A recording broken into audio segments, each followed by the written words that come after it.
Welcome everybody to the Kickstart Your Visual Effects Career Masterclass. Super excited you guys are here live tonight.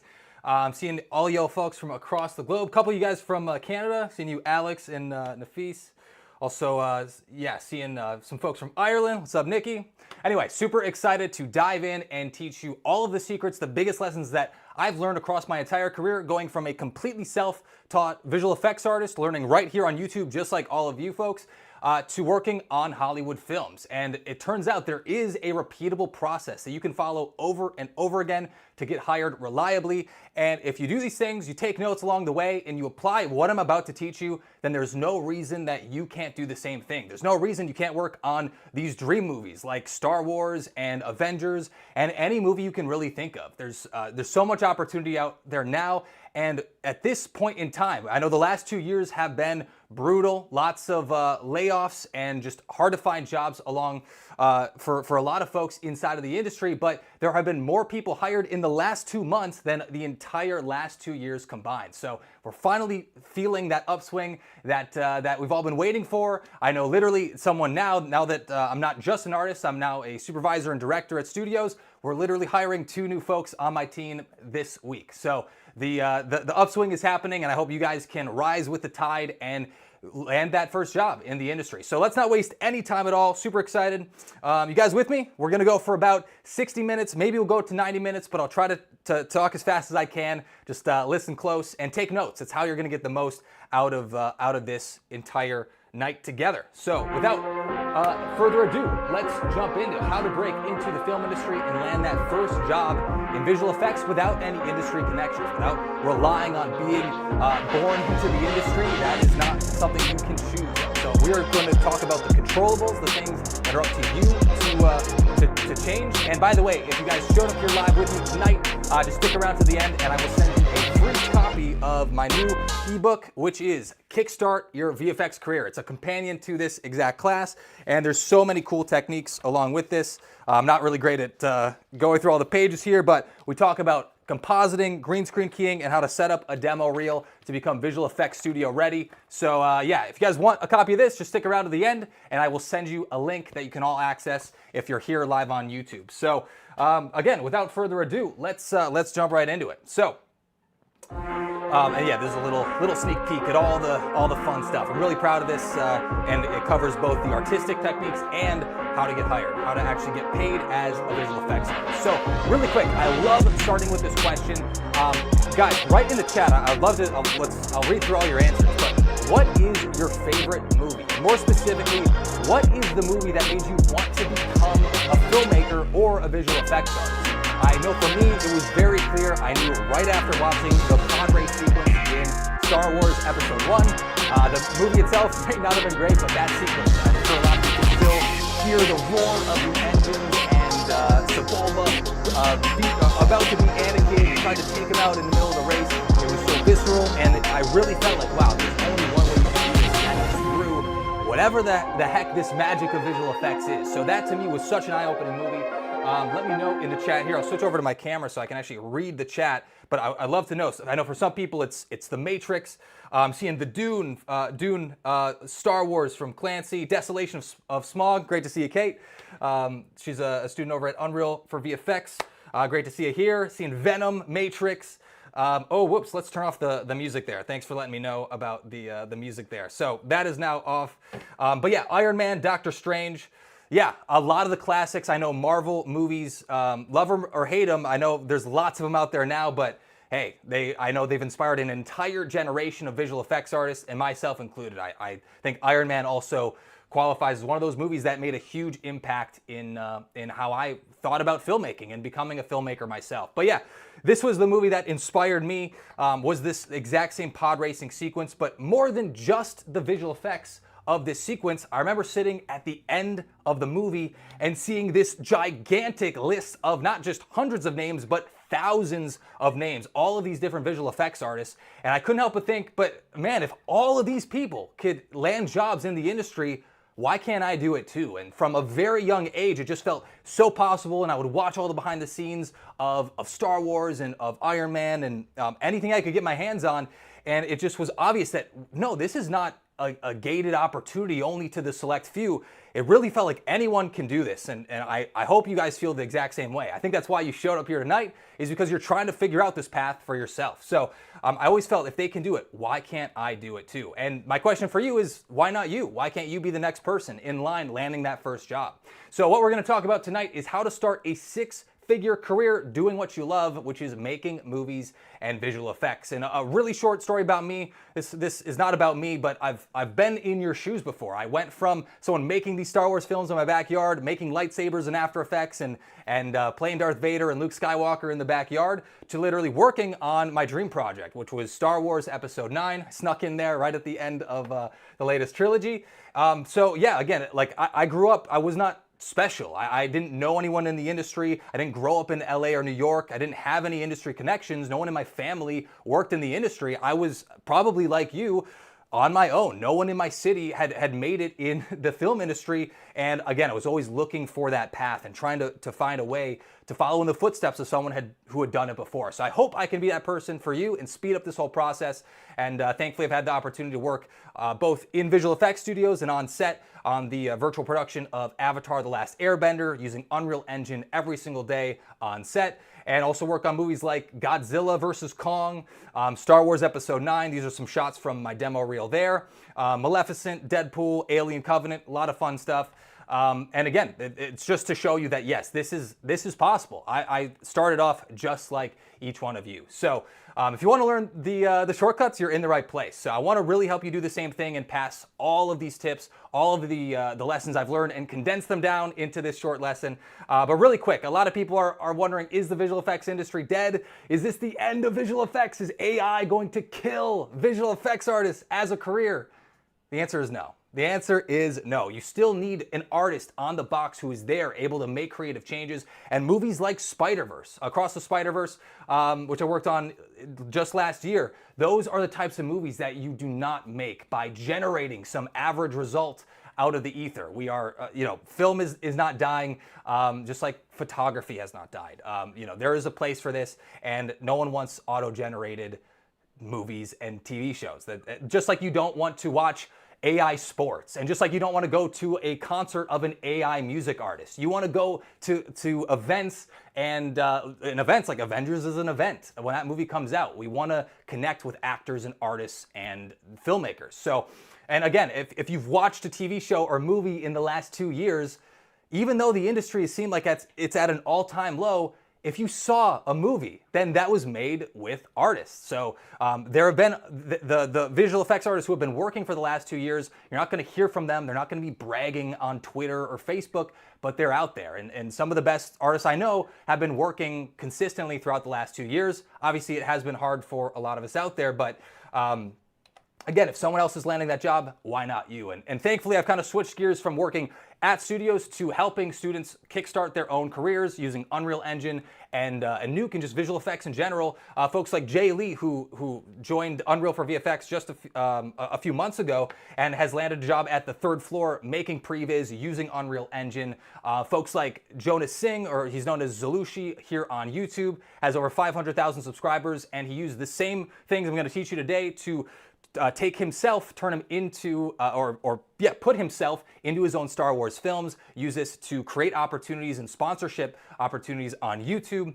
And also folks like James Rhodes, who's been a part of our mentorship program and has landed his first six-figure job using Unreal Engine, working from his hometown. He found a local job. He didn't have to travel for it. He was able to do it using all these same techniques. And again, in all these master classes, I try to give away the best stuff. We've had some really cool student work from folks that have joined us for the Dune Masterclass and have used these techniques to update their demo reel and stand out to get hired. So anyway, the process, it works, it's repeatable, and you can do it too. That's what's really important here. And whether you're in games or whether you're in visual effects or you want to break into virtual production, this roadmap is going to apply to every single one of you. So today's agenda, we're going to give you clarity on the few things that are going to have the biggest impact. It's going to be a short list in the end of it. I'd love if you take notes, but this is the journey that we're going to take, going from creating a demo reel or a portfolio all the way to landing that first job offer at your dream visual effects studio. The process is going to be the same every time. I'm going to give you the best advice at each stage so you know what to expect and how to stand out from everyone else. So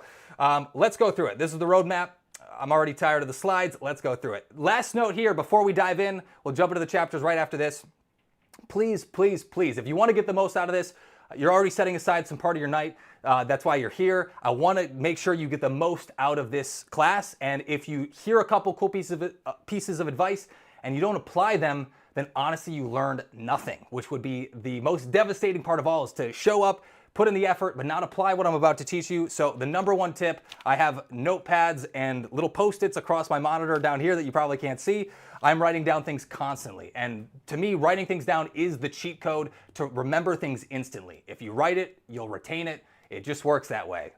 It might seem basic, it might seem like going back to school, but if making a career out of visual effects or games is important to you, then the least you can do is grab a pen, even if you got to run to the other room. Now's the time to do it. So I'm taking some time here. It's going to be worth it because you're going to want to follow the exact step-by-step list that I'm going to give you throughout this training. So let's jump into it. What it takes to get hired at the top visual effects studios again and again. And again, you will have an action plan, a step-by-step list that you can follow right after this. And what we're really going to focus on, which you might not be expecting, is how to sell yourself as an artist. This is a topic that you probably aren't going to learn even in film school, and definitely not in anything lower than that. It's just this part of being a professional artist, a pro. Professional just means you get paid to do the work. That's all it means. It's a very simple word, but it's a very important one because no one is really teaching us artists out here how to make a living doing what you love. How many of you out there have actually been taught how to sell yourself? Like either put a thumbs up or a thumbs down or a yes or a no, Y or an N. I'd love to know just to get a feeler for how many of us out there have been taught this stuff because I had to learn the hard way. So again, I hope I can pass on some cool lessons here. But today really is going to mark your change from being a hobbyist, someone who works for free, to a visual effects professional, someone who gets paid to do what they love. And there is a big difference here. But you know, it's not going to take a giant leap in skills. It's really going to take a change in mindset. And I'll give you some tactics along the way, but it really is how you look at this. We're not selling out. You're simply selling yourself. If you want to make a living doing something that you love to do every day, like I still would do visual effects for free. If somehow I couldn't land a job, it's still what I'd be doing every day. That's how much I love it. I think a lot of you guys are in the same exact place. It's not selling out. You're just selling that time that you would be doing this stuff for free anyway, so you can make a career just doing what you love. So yeah, we got to learn these skills. So that's what we're going to talk about today. Here are the 3 chapters. Let's dive into it. How to create an irresistible demo reel and sell yourself as an artist. That's the first chapter we're going to go through. Then we'll talk about how to network without any industry connections. So how you can start breaking in and actually meeting and talking to people in the industry, even if you're completely outside and don't know anyone yourself. Again, I was in the same exact spot. And lastly, we're going to focus on how to become the number one choice, how to stand out above the competition to become the only person that they want to hire above everyone else. There is a repeatable way to do this, believe it or not. Just wait till the end. So real quick, before we jump into that, the 2 visual effects myths that are probably holding you back, and then we're going to jump into how to build that demo reel. But it's all joined together. Like I said, this is a huge mindset shift. More than you would believe. It might sound hokey at first. I totally get it when you say, oh, you need to change your mindset. But most of the people that have landed jobs in the industry know the truth. They know that they had these barriers that were holding them back. A lot of misinformation is out there when you're going from being a self-taught artist to making that leap into being a professional. And that's because most people are learning from non-professionals in the industry. They're learning from YouTubers and not people making a career working on movies. So that's why it's tough. It's hard to know who's telling the truth, who's giving advice that actually matters. The biggest myth that I hear, and I'm sure you guys have heard it, put a thumbs up if you heard it in the chat, that every visual effects artist out there is overworked and underpaid. Oh my God, the poor artists. And I am kind of being facetious, but I do think this is a pretty big myth out there, that we're totally mistreated and that you're a slave to the studio. And there's a lot of hyperbole out there and a lot of articles written because yes, some people are taken advantage of, but the reality is 90% of artists are going to get paid for that overtime. If you're working late hours, you're not doing it for free, you're getting paid, you're getting extra meals. If you're coming on the weekend, you're getting lunch and dinner for free. And for someone like me, I love doing this stuff. I literally can't imagine doing anything else. I do it 7 days a week to this very day, and I've been doing it for over 10 years. So personally, like if you love it, the door is open to work as much as you want, as much as you can. But to say that we're overworked and underpaid, you can easily make six figures as a senior before doing any overtime. And if you do overtime, again, you are compensated. You make time and a half for every dollar you're making. And people making $60 an hour, $70 an hour as a senior artist is absolutely not unheard of. That is common if you're working in Canada or the US and places across the globe. The exchange rate gets a little shaky as soon as you go into other countries, but that's where I've worked primarily, is in the US and in Canada, and that is not a pipe dream. I'm not making these numbers up to puff up your ego. I'm trying to tell you that, dude, we're not underpaid. You can get great jobs in the industry if you set yourself apart. So lastly, the other thing that everyone's just, I know a lot of people, you're early on in your journey. Some people are looking to land that next job, but some of you are at the very beginning. And for those of you folks at the beginning, a lot of people hear it from their parents and their teachers and all these people out there that you need a college degree. It's a requirement to get paid and to get a job in the industry. Really, this comes from a good place. Most people want you to take the safe route. They don't want you to go into this risky art career where maybe it'll work, maybe it doesn't. What if you don't make it? It comes from a good place. They want you to be safe. They don't want you to, be on the street as a starving artist. And then naturally, though, it leads to, well, what if you were an accountant, or they'll find other jobs that you can do. But the reality is, come on, like, we're in this because we love it and we can't imagine doing anything else. And do you want to live with that regret of what if? What if, we're right here together, we're going to learn the exact steps, and you don't want to live with regret. You don't want to look back 5 years from now saying, man, I was so close to landing that first job. I built that demo reel. I learned all these softwares, but I didn't make it. We don't want to be in that spot, and we don't want to listen to the people that are expecting you to fail. We want to listen to the people that have done it before and learn how they did it. That's why you guys are here. And a very short story, and I promise we'll jump right into the tactics of how to build your demo reel, how to get hired at a studio. But this is super important, and this shaped the entire trajectory of my career, as I was someone, again, wondering, is this the right path? Should I do this? I heard this story from Jim Carrey. It's actually about Jim Carrey's father, his dad, because Jim Carrey's dad, believe it or not, he wanted to make it in show business. He wanted to be an actor, and he wanted to work in the industry, but he gave up on his dreams. He listened to what everyone else was saying about him, or not about him, but yeah, listening to what everyone's advice was, which, hey, take the safe route. You don't want to do that. It's too risky. And so his father listened to what everyone had to say, and he became an accountant. And a formative memory when Jim Carrey was growing up is he remembered that his dad, he sold out on his dreams by just not pursuing them. He decided to be an accountant, and he was laid off anyway. He lost his job. They ended up having to move out of their house because he couldn't find that next job together. And what Jim Carrey learned, and what I learned from him and his story, was that you can fail when you take the safe route. There is no guarantees in life, period. So if you think you're taking the safe route and that's the better way, you still have that chance of failure. There is always a % chance of failure. So I want to give you the steps to succeed in this path. So we're eliminating all the risk. That will be a common theme tonight, so that we can basically break through all these misconceptions. So anyway, let's go through all this. I'm tired of my own presentation. Let's go through with this. You don't need to go to school. That's the punchline. You don't need a degree. The big lesson here, you don't need a college degree, but the one thing you do need that is a requirement is you need a demo reel, a show reel, or a portfolio. They're all different words that are referring to the exact same thing. You need a demo reel to get hired in the industry. And more than that, you need to have one that stands out above everyone else that's applying next to you. And that's exactly what we're going to talk about here. So this is by just focusing on the demo reel. I was able to land a job within my first semester of college by not going to any classes, by literally saying, you know what? I'm not going to go through these, the freshman classes where you're learning such basic material that you can learn on YouTube. I decided, hey, I'm going to take a bet on myself. I'm going to go all in on my demo reel. I'm going to spend 12 hours a day making shots, making that portfolio that can help me stand out. And that turned out to be the path that worked for me. And I find that so many people realize that, you know what, it wasn't the degree that got me hired, it was my demo reel, it was my portfolio. And that's why it's so important. That is the power of a demo reel, and we're gonna focus on this really in depth tonight, how to build one and build one that will get you that will make you hireable and job ready as fast as possible.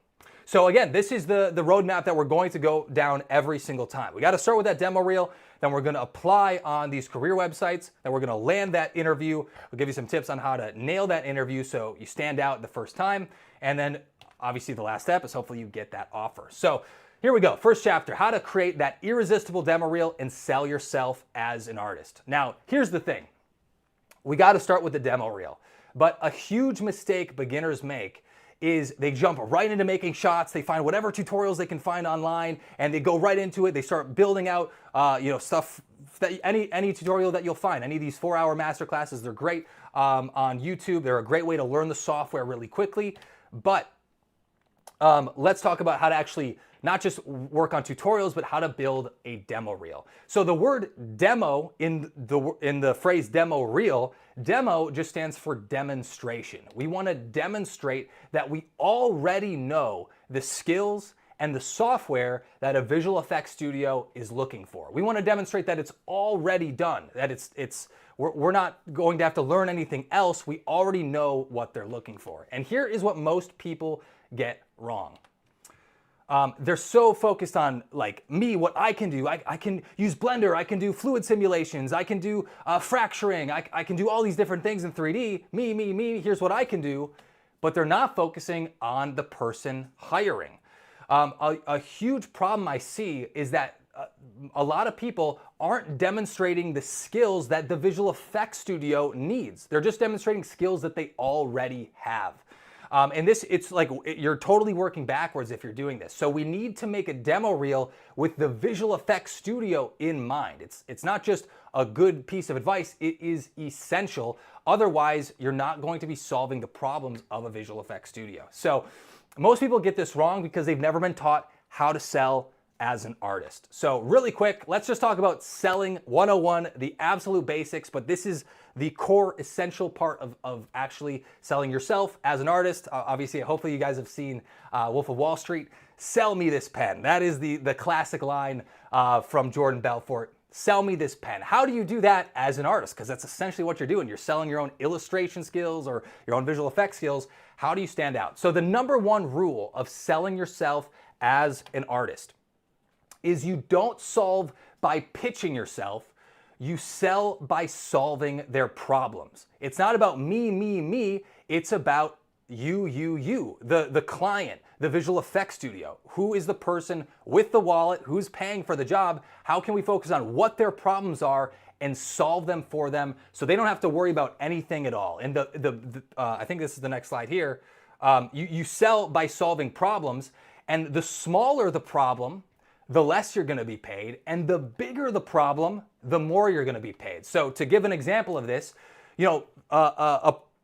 let's say Marvel, the production company, they're going to pay a visual effects studio, they're going to slap them with a huge $50 million check because they want 600 visual effects shots completely done and finalized in 6 months. They're going to pay them a huge sum of money because they're like, we don't want to worry about this at all. We want you to solve all of these visual effects shots and then hand it over to us. Now, when you zoom down and you go lower and lower and lower down that totem pole, obviously the artists are solving slightly smaller problems. They're not gonna, one artist is not gonna finish 600 shots. They're gonna finish 5 to 10. So they're solving a smaller part of the problem. They're gonna be paid slightly less. So the bigger problem you can solve, the more you'll be paid.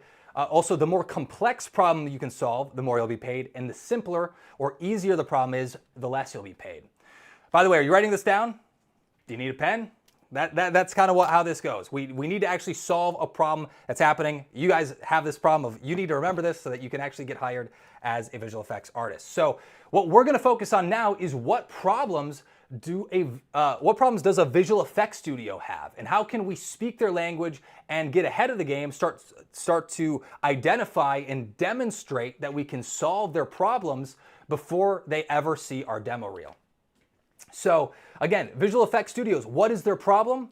Their problem is they need to final hundreds and sometimes thousands of visual effects shots. On movies like Avengers Endgame, there are over 1,000 visual effects shots. Movies like The Lion King, all these crazy movies, there are so many shots. And what we need to do is prove that we can actually finalize and finish these shots, not create more problems. And here's the thing a lot of juniors mess up, is that they actually end up creating more problems than they end up solving. And this is why, even if you work for free, if you're creating problems for a visual effects studio, you are not worth it. You're not worth working for free, because you're gonna take time away from the supervisors and the leads and seniors. You're gonna be bothering them with problems instead of solving problems and finishing shots yourself. So that is the huge thing we want to avoid, and the thing we want to prove is that, no, we're not a risk. We're not gonna take time away from you. We're gonna help you finalize shots in a production. So that's why it is so important here. So that's why if you put yourself in the shoes of a visual effects studio, hiring juniors is really risky. You might not have a track record before. A lot of juniors haven't worked at many studios. They haven't worked in production. So it is a huge risk to bring someone on, pay them for 4 weeks or 8 weeks, and maybe they don't actually know what they're saying. Maybe they aren't a fit with your team. Maybe they aren't good at taking feedback. Maybe they, again, they just create more problems instead of actually solving these shots. So it's incredibly risky, and your job when selling yourself is to reduce the risk by building trust, by demonstrating that you can handle visual effects shots and do exactly what they're looking for. And again, it's about proving that you already know the skills and the software, so you can jump right into production and start working on shots in, again, because that's what a visual effects studio is delivering. That's what they are selling, is finalized visual effects shots. So I know I'm repeating myself, but it's because we really need to get so specific, laser focused on the problem we're really solving here. And the more focused you can be, the more targeted you can be, and the more you can communicate this to a visual effects supervisor in that interview and in your demo reel, the more likely you are to get hired. So this would be the huge lesson to write down. This is really the big lesson out of what we've talked about so far. You want to demonstrate that you can solve their problems and take away the risk. And we're going to do that by building trust, by making an awesome demo reel and building it the right way. So you must solve problems, not, and specifically when you start as a junior in a visual effects studio, you need to solve problems on your own and not run for help every opportunity there is. You really need to be able to become a problem solver. And this is where a lot of people mess up, because they learn from tutorials and they're just following someone's steps of someone who's already solved the problems. They're just kind of teaching you the step by step instead of proving that you can solve problems on your own. All right, does that make sense? Is that clicking with y'all? So we must finish shots fast and on time. This is the thing we need to prove to interviewers and to visual effects supervisors. So if there's one thing you can do right now, a huge shift in the way that you are making visual effects shots, even if you're a hobbyist, even if you're just at the beginning of your career, start timing yourself. Start taking note of how long it takes you to finish a visual effects shot, because that is what a visual effects studio is going to be looking for. They want to know, how many days is it going to take you to make a model, to composite a shot, to light a shot, to make an effect simulation? How many days or weeks is it going to take? Because if it takes you 8 weeks to finish one visual effects shot, I'm sorry, you're not going to get hired, and you're just not ready yet. That's not a bad thing. You just got to get faster. So the more you can find the objective like ground truth of how long it takes you to finish visual effects, then you can start improving it. It's something that now that you measure it, now you can improve it. So super, super important, totally overlooked by most people doing this on their own. And another key thing is you must know the software that they're already using. It's so critical here. And the reason why is you want to be able to hit the ground running and start at these studios from day one. No one wants to pay you for 3 or 4 weeks just to train to learn the software for the first time. If they have to do that, they're just going to hire someone else who already knows the software. Like, that makes sense, right? Like, they're not just going to hire you and pay you to train when so many other people already know the software they're looking for. So the reality is, for most of you folks out there that just know Blender, look, Blender is great. It's an excellent tool to get started in 3D, But the reality is, if you're working at a visual effects or game studio, they're going to expect that you know either Maya or Houdini or Unreal Engine. If you're working at a games or virtual production studio, you can't just rely on Blender. Now, Blender is used at these studios, but you also need to know Maya. Maya would be my #1 choice. Unreal Engine, obviously, if you're in games and previs and virtual production, and Houdini if you're in effects. It can be discipline specific. I'll actually show you how to find out which softwares you need to know for whichever roles that you're looking for right now.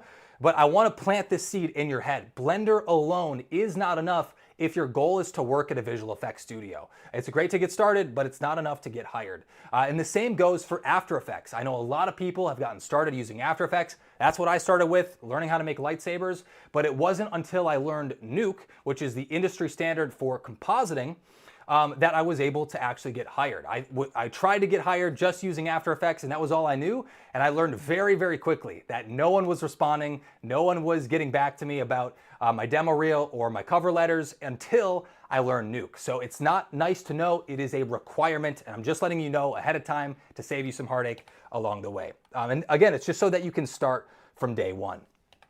All right, so the key takeaway here, don't demonstrate the skills you already have, demonstrate the skills they need.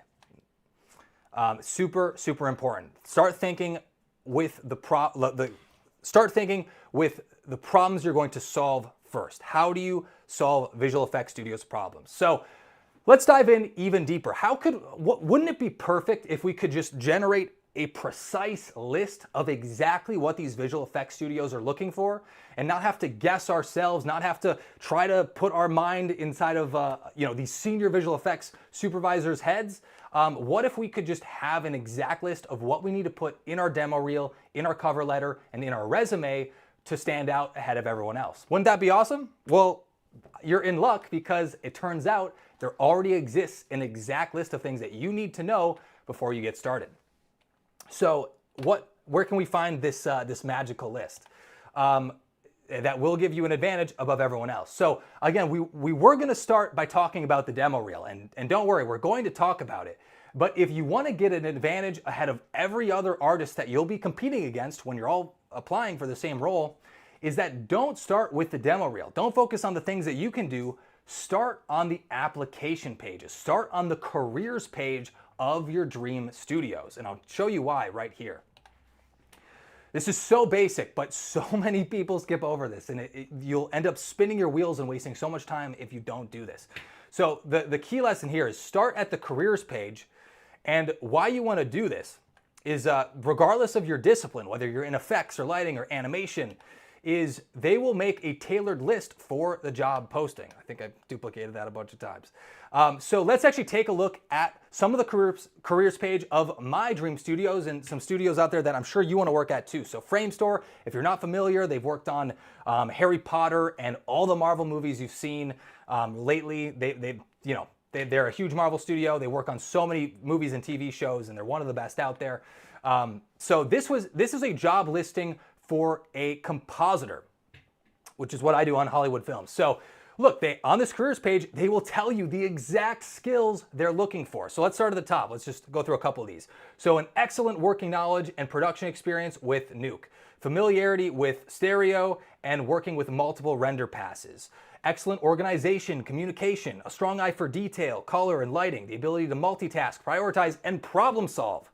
You guys noticing anything here about what we just talked about? That's why we spent so much time on it, is because they are going to lay out the exact roadmap for you so that you can start speaking their language and start solving the problems that they already know they need to solve with a junior in production. And again, they'll even list things like having a working knowledge of photography, working knowledge of the overall visual effects pipeline. And so these are things, now that you know this, okay, what if I could start developing my photography? And you don't need to put that in your demo reel, but you don't want to be lying to these studios. That's never going to get you hired. You'll get found out immediately. It becomes obvious. But now you know, okay, I could start developing my eye for photography. I should get experience using Nuke. And okay, I need to use multiple render passes. I need to work on my color and lighting, things like this. Now we have a precise list of what we should learn next. So let's take a look at a few examples. If you're looking to work in games, let's look at 2K games. So they make a lot of sports games, NBA 2K, WWE. They work on BioShock, a lot of stuff, not just sports games. They have a listing right now for lighting artists. I'm sure lots of you out there, if you're following the channel because of Unreal, let's see what they're asking for. So at the top, in-depth knowledge of AAA lighting, a strong portfolio that demonstrates, funny word there, that demonstrates experience lighting environments and characters. Okay, cool. So now I need to make sure I have environments and characters in my demo reel. Cool, now we know what to do next. Demonstrated proficiency with PBR, which is how you render out materials in a physically based rendering, how light reacts with materials. And then we also, let's go down here, demonstrated experience working with modern FPS engines like Unreal 4, Unreal 5, and modern art pipelines, and experience working with a wide array of art styles. So if this is the job that you know you want, if this is your dream studio, now we know, okay, we need to make our shots look like they're AAA. We need to have environments, we need characters, we need PBR materials, we need to know Unreal 5, and we need an array of art styles. So not just one, we could do some that are more stylized, some that are photorealistic, and now we have the roadmap. So let's take a look at one last one here, because it doesn't matter. This is gonna be the process regardless of what your discipline is. This is the process every single time. So I'm sure some of you folks wanna work on environments. That's a very popular path that a lot of people wanna take. So if you want to set yourself ahead of all the other people out there and stand out from the crowd, let's see what ILM, the studio that works on Star Wars, is looking for. So they want you to work on environment shots, both photorealistic and stylized, perform layout and set dressing of environments, creating individual assets, including modeling, texturing, look dev. Let's take a look through down here. Work under the direction of leads and supervisors, participate in team reviews, and produce work within production schedules. So they're laying it out here. And don't worry, if you have no experience, you can get that experience. I'll actually talk about that up next.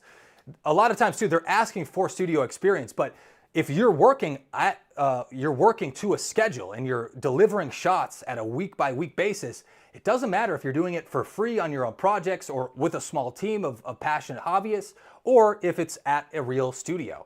It's gonna prove the same things, but you know what they're asking for now. And now the path becomes so much clearer when you're going to make your demo reel. So if they're asking for these skills, the shortcut here is, if they ask for a skill, make a shot that proves, that demonstrates that you already have the skill. So put even more short than that, make one shot for each skill they're asking for. One shot for one skill. That's another thing to write down. Don't forget, don't think I didn't forget.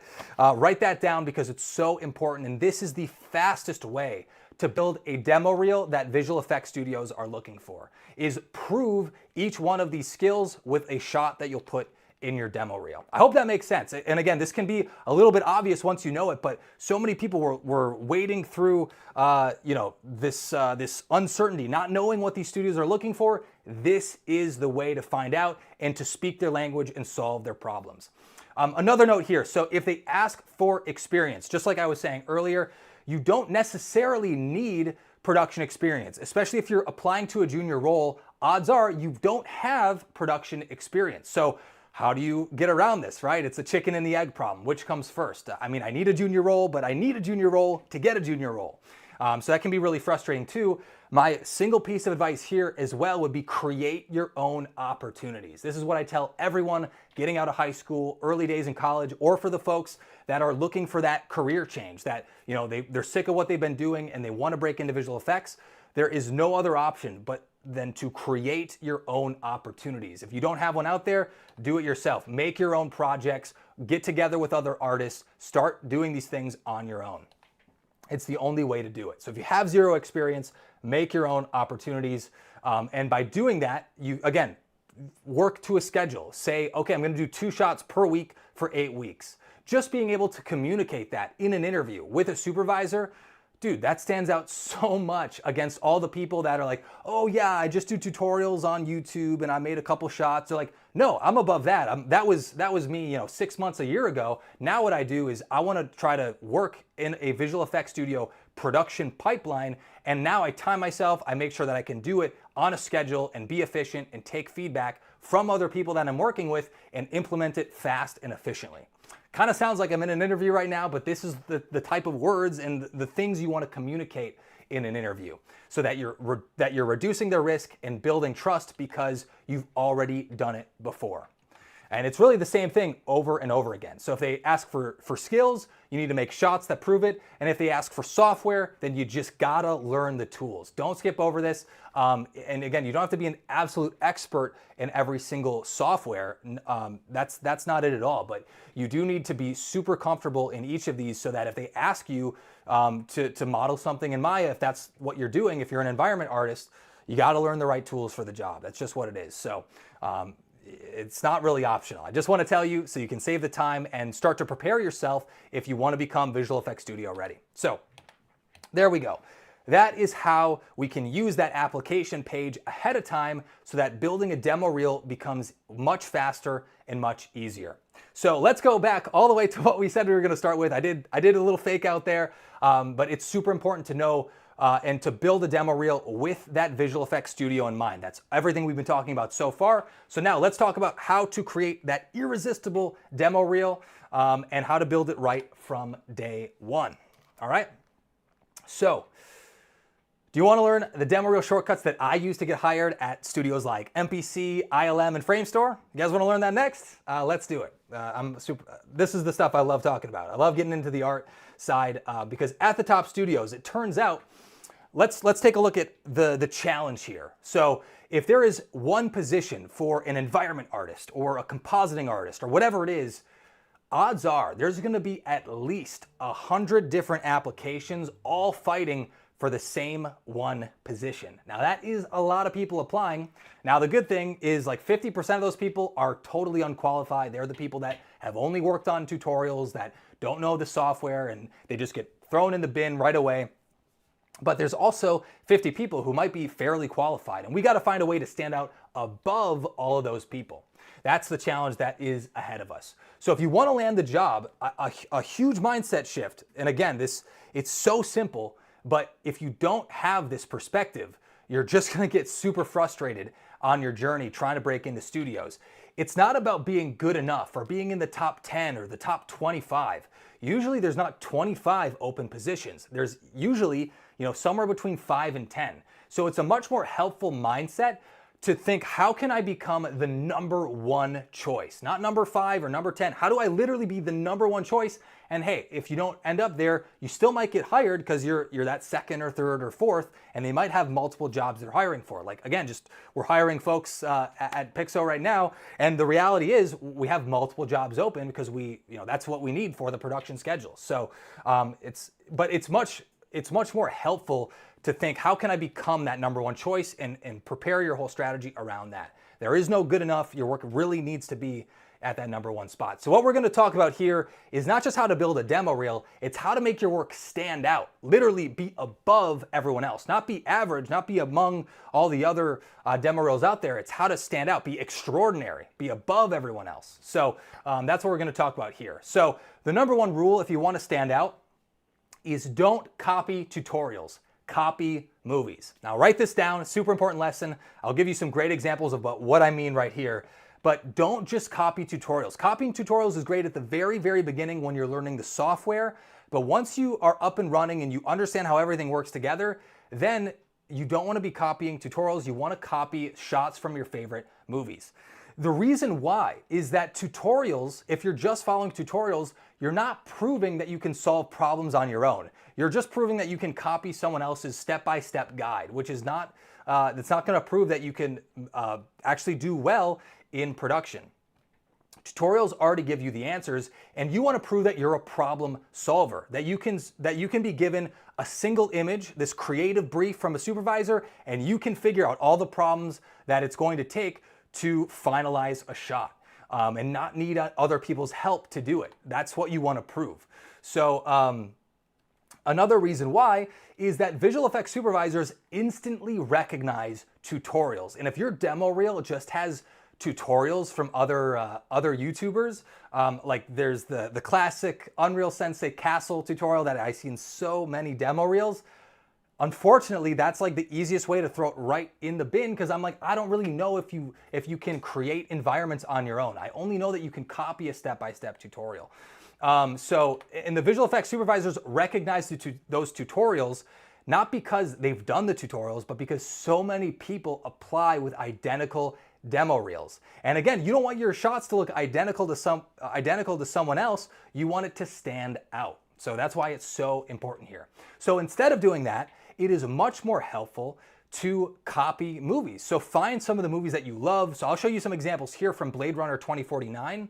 And the thing is, find the shots that are super interesting to you and start to reconstruct them and recreate them yourself. That's what I mean by copying movies, is copy these final film frames and don't stop until your work looks identical to some of your favorite Hollywood movies. And what this is gonna do is prove that you can make work that looks just like a visual effects studio can produce. You don't need to create original shots completely from scratch. This is, it's great if you can, but it's not necessary. The reality is, if you're a junior at a studio, they're not gonna task you with, hey, create this environment from scratch. They are never going to do that. They're never gonna tell you to light a scene from scratch either. They're gonna say, hey, our seniors already finalized this one shot. What we need you to do is we're gonna give you another shot in the same sequence, and we need you to match it to the shot that was already approved by the client. So the reality is, you don't need to do these shots from scratch. You need to be able to copy another shot from within the same sequence. And that's what you can prove by copying movies. You can prove that you can match the look of your favorite movies, and you don't need someone breathing over your shoulder in order to do it, in order to push your work to that quality level that you'll find on a feature film. So that's why it's so important here. Again, you want to prove that you can solve problems. I'm going to repeat myself a bunch because that is what all these studios are looking for. They're not looking for 50 million things. They're looking for like 4 things, and you just need to prove it and prove that you are better at doing these things than everyone else. So let's talk about the next rule of building a killer demo reel. It is reference, reference, reference. Juniors use reference once and they throw it away. Seniors are using reference every single day. There's not a day that goes by when a senior artist is not looking at their reference board and trying to compare their work to real life photographs and other movies to make sure that their shots look believable and true to life. I cannot overstate this. So many people forget this after they've done it for years, just in the middle of it. A lot of mids and people going from mid to senior suddenly forget how they got there. And it's usually through reference. And the reason why is that you don't want to make your CGI look like CGI. You want to make your CGI look like real life, like a photograph, like a real place in the world. So again, the big mistake here is finding reference of animated movies and of visual effects shots, where most of the time you want to gather reference from photographs, from the real life. That's why that compositing job listing, they want you to know photography so that you know what are the traits and characteristics of a photograph. So super important here. Find photographs and real world references. Don't just rely on CGI. And then more important than that is you need to study it. You're gonna play this game of I Spy and compare your work with photographs. And you're gonna constantly be analyzing back and forth and say, okay, what's different from my work than this photograph? What about the grain? What about the atmosphere? What about the lighting? What about the surfaces and the materials and the reflections of the rain and the movement of our characters? You're really gonna break down each individual level and study, and it's really a really important word here, study and compare the difference from references and your visual effects shots. This is the bread and butter of working at a visual effects studio, and it's how you get better as an artist. Now, if you want to take this one step further, you always want to start with photographs, but it can also really help accelerate your progress by studying visual effects breakdowns from studios like ILM, Framestore, and MPC. So this is a breakdown from Avengers Endgame from the studio Weta out in New Zealand, who built Thanos and did a bunch of great shots off of out of Avengers Endgame. And what you want to do here is don't look at sequences, take one shot and just start looping it over and over and over again and start to analyze how they brought this shot together. Like if we, let's even just do a quick breakdown here. So this is the raw CGI. This is what they started with. This is what your render would look like out of Blender or Maya. And so this is what they start with. You can tell it's pretty good, but it's not particularly realistic. It's a lot of brown and it's kind of uniform. It doesn't look so special. It's just one solid brown color across the entire landscape. It's not really going to stand out. It's not going to get you paid the big bucks to make a shot that looks like this. But let's see how they enhance it. So from here, okay, what's the next layer? Okay, interesting. So they're adding in smoke and debris and atmosphere and fire. So they're already making it look more interesting. So it's not just a gray mound of dirt. They're making it look more interesting by adding all this smoke and atmosphere in the background. And it's interesting. It's not bright smoke. It's not white smoke like steam. It's dark smoke that would come from a fire. So just like this, you're going to start to break down these shots and try to think of why artists are making these decisions. So let's keep pulling back the layers. So after this, okay, what do they do next? Okay, interesting. They actually started to darken down the entire background. Like this looks entirely different than where we just started. So they're adding in smoke, fire, they're darkening the entire background where the sky almost looks like a thunderstorm versus an overcast day. Okay, that's pretty interesting. Now we're adding lights into the midground. And then after this, okay, look, they're adding in all this stock footage of smoke. And look, there's like 5, 10, 20 different layers here that they keep adding together. And again, it happens so quick. When we watch this shot, there's all these layers going through. It's really hard to analyze exactly what's going on here, but by slowing down these breakdowns, you'll really start to understand how these senior visual effects artists are building these shots. And again, let's keep pulling back the layers. So, okay, they're adding this huge beam of light, and now you can't even see the background except for the tiny little fires that are poking in the background. That's pretty interesting. And now they're adding in these particles. And look, there's some particles that are huge in the foreground and there's some that are really tiny in the midground. So that's pretty interesting. Maybe you could do things like that in your shots. And again, let's just keep pulling it back. Okay, now we got Thanos in here. And that's interesting. Like, Thanos isn't pristinely lit. He's not, we can't even see his face at this point. It's really just a silhouette in this one beam of light above. So it might not be intuitive. You might think, okay, we need to show everything with our CG characters, but interestingly enough, on this shot here, he's completely silhouetted against the background. So again, you're not really gonna notice these at first, but by going in frame by frame and analyzing these breakdowns, we'll start to see how these shots come together. Now they have this energy portal, this pulsing, moving noise going from top to bottom to add energy into the shot. And interestingly enough, they reveal this well-lit version of Thanos at the end of the shot. So they probably designed their lighting with this in mind, but during this reveal, they started to silhouette him and make it feel more dramatic. And it is a reveal because we can't see it. It's obscured, it's dark, we can't see everything. And it's not until the very end that you really see Thanos come to life and pop out of that shot. Is that starting to make sense? How you can start to break down these visual effects shots and start to learn the lessons of these senior artists? A huge thing here is you just need to improve your creative eye. You need to start seeing like the senior visual effects artists, and there is no replacement for just analyzing shots, whether that's CGI and visual effects breakdowns or real life photographs. It's going to be the same process each time. Is that cool? All right, let's keep moving on here. We spent some time there, but I hope that helped you start to see how these how supervisors and leads and senior artists are starting to see visual effects shots and make these creative choices. All right, cool. So rule number 3, and this is my favorite. If you're making a demo reel, write this down. You need all killer, no filler. That is the golden rule of making a demo reel. I would put this as rule number 1, but the other are actually gonna help you get further faster. Once you've gone through and you've created one shot for every skill that's been listed on a job posting, on a careers page, once you have a huge number of shots, what you actually want to do is start cutting shots out of your reel until it's all killer and no filler. All of the best shots and only the best shots. And here's the reason why. Believe it or not, this might sound counterintuitive to you folks that are still putting a reel together, but it's totally true.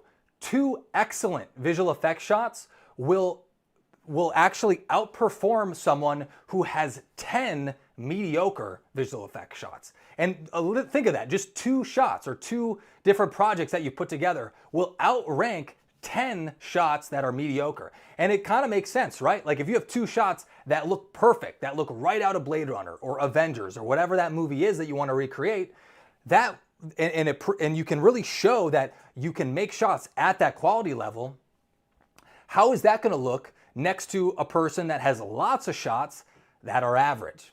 It's just gonna, like, the more average shots you have, the more average it's going to look. So it's much better to show a few shots that look great than many, many, many shots that just look okay. And I'm sure lots of you are already throwing your hands up and thinking like, wait, but I thought I need lots of shots on my demo reel. And this is not true. I'm just telling you now, this will actually save you a ton of time. Less is more. If 80% of your shots on your demo reel are average, what's a supervisor gonna think? They're gonna think that most of your work is average. And even if you showed 1 shot or 2 shots, but they look great, it's gonna make them think that your shots look great, right? I mean, it's the obvious, but again, so many people pad up their demo reel thinking I need 3 minutes of content in order to prove that I know all these things. The reality is you do need to create a lot of visual effects shots. There's no replacement for doing the work and getting in the reps, getting that practice by creating lots of visual effects. That is true. You do need to make a lot of shots, but you only want to present the best shots. Only the best of the best should go on your demo reel. So I have a question for all you guys. I'll actually leave some time here, so type it in the chat. How long do you think my demo reel was for the reel that got me hired at ILM? I'll give you some time to actually just write in the chat. Do you think it was 30 seconds? Do you think it was a minute, 2 minutes, 3 minutes, 4 minutes? Put it in the chat. I'd love to see what you think it was. And this is to get hired at one of the best studios out there. I want to, you can probably guess based off of where we started this conversation with, but I think most people would be under the assumption that it's probably like 2 minutes, 3 minutes, something like that. You got to prove that I can do all these different things. But the reality is, sorry, we'll stay here. The reality is, my demo reel was only 45 seconds long. It was super short. And at that point, I had worked on, let's say like 12, 15 movies, something like that at that time. Many, many visual effects shots, probably anywhere between 50 and 60 visual effects shots that I could put in my demo reel. But instead of showing all of my work there, I just wanted to show them a few. So I just ended up putting the very best, the shots that look just like the work that comes out of their studio, and that was the reel that got me hired, with just 5 or 6 of my best shots, not showing all of my work from my entire career. I really wanted to tailor it so they could see me at my best, not see the average of all of my shots. Super important lesson here. Even if you're many years into your career, it bears repeating, a shorter demo reel will probably outrank a long one. But I know some people do get nervous or self-conscious about this. I totally understand it too. I felt weird about this at first. So if you're ever thinking, like I have 2 shots, but it still feels pretty short. Like, I don't know if I can have a 15-second demo reel. That's pretty short, right? If you only have 2 high quality shots, what I would do is I would add breakdowns of those shots to tell the story of how you put the shot together and model that after how Framestore makes their visual effects breakdowns or how ILM puts their breakdowns together. If your demo reel is too short, don't lower the quality, start to add breakdowns. And number 4, keep it simple, stupid. It's a basic rule, but what I mean by this, to get super granular, is so many people, they're like, man, I gotta make something super impressive. So I'm gonna make, I'm gonna make like a cyberpunk city. I'm gonna show off all these skills I can do, and I'll make, 20 buildings and 20 different cars and buses and taxis on the ground, and I'll model all the office space interiors, and I'll make characters, and I'll do the groom, and I'll simulate the cloth of all these characters, and I'll add flags and flying cars and all this crazy stuff. And this is where most people go wrong. You end up starting on this visual effects shot that's way above your league, and you never end up finishing it, or it's just at a much lower quality than visual effects studios are gonna look for. And that's what I mean by keep it simple. And a rule of thumb on this, the best one that I've come to after just thinking of how can I teach this in the simplest way, is limit the number of 3D models in your shot to the number of fingers on your hand. That means you only got 10 models that you can put into a single shot. and you should never be using more than that if you're making a junior demo reel. And if that sounds a little crazy, you're like, oh, you can't possibly get away with like 10 3D models for an entire demo reel. Let's start to look at shots from some of our favorite movies like Blade Runner. So let's count the number of models in a shot like this. So we have this, this huge flying junk vehicle, whatever you want to call this thing. We'll call this space garbage truck. We have one giant one here, and look in the background. Oh, it's not a new garbage truck. It's actually the same exact one. So you're modeling it once, but you can use it twice in the same shot. Like that's actually a pretty cool shortcut. And then, I mean, what else is there? I mean, basically the only other models are this ground made of trash, which, it's probably like 5 or 6 models just constantly repeated and rotated and scaled up and scaled down. But it's not an infinite amount of models. They're taking a couple models and basically making modular pieces that they could sculpt along the landscape. And then you have obviously all these little pieces of trash here in the background. And then the rest is just matte painting. So, there's only 5 or 6 major models that you'd have to make in order to put a shot like this together. You don't need to invent an entire city for your demo reel. And let's take a look at this other shot here. This is another shot from the same movie. And let's take a look at how they put this together. So we have an interior, we have this vehicle, the spinner from Blade Runner. And again, okay, we have one vehicle coming in that's animated, and we also have another spinner, same exact 3D model, but it's in the background. So, we're keeping it simple. We're not over modeling everything. And okay, this one's pristine, this one is destroyed, but hey, it's gonna be a lot easier to make a destroyed variation of the model we've already created than a brand new, space taxi or whatever the heck you wanna make next to it. We can just copy what the movies are doing. And even for this background, there's still only like 8 or 9 different buildings here. Like they're not making 25 buildings just to make a city. There's the same couple models that are repeated and put further and further into the background. And so that's why you want to really study some of your favorite movies and look at the most simple shots. Don't look at the most complicated shots. Don't look at these huge wide shots of, Rivendell and of Khazad-dûm. I'm actually rewatching the Lord of the Rings behind the scenes currently, just for fun. So that's top of mind. But don't look at the most ambitious shots. Look at shots that have 10 or less models. Count the numbers, make sure you can count the number of models on your fingers, and you'll be in a good spot. You'll be able to limit the scope down to something that's manageable so that you can focus on the quality instead of the quantity. And that's really the biggest takeaway here. We're trying to find the shortcuts to improve improve quality over quantity.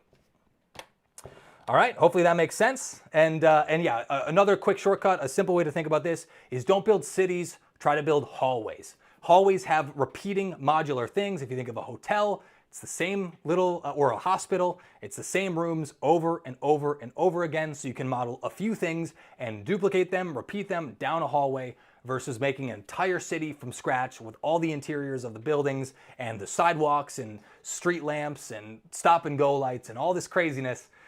Just take a second, step back, think of what's the simplest version of this shot, because you don't need to overbuild it. You can make shots that look like they're right out of a Hollywood movie without building an entire city every single time.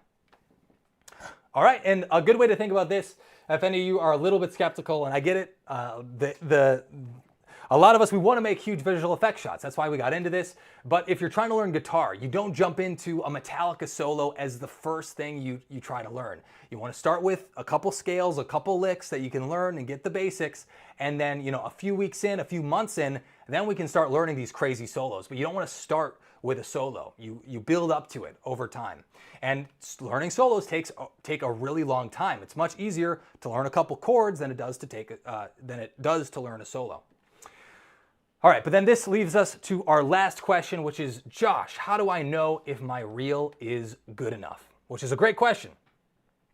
So, are you ready to learn the strategy that helped me stand out above everyone else and make me confident that my reel was the best ahead of everyone else? This is the last chapter here, how to become the #1 choice and stand out above the competition.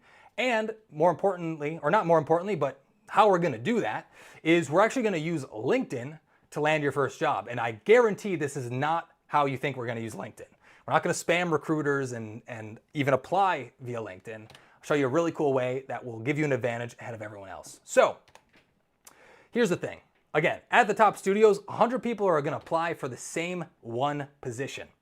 So when I knew that, I started to realize this early on, and I wanted to increase my odds. It's like, okay, if I have 100 people competing against me, and it's 100 to 1 odds, well, I want to just flip those odds on its head. So what I did is I started to apply to hundreds of studios. I literally have a spreadsheet to this day that I put together in my college dorm room of over 100 studios across the world that all spoke English, but across the globe.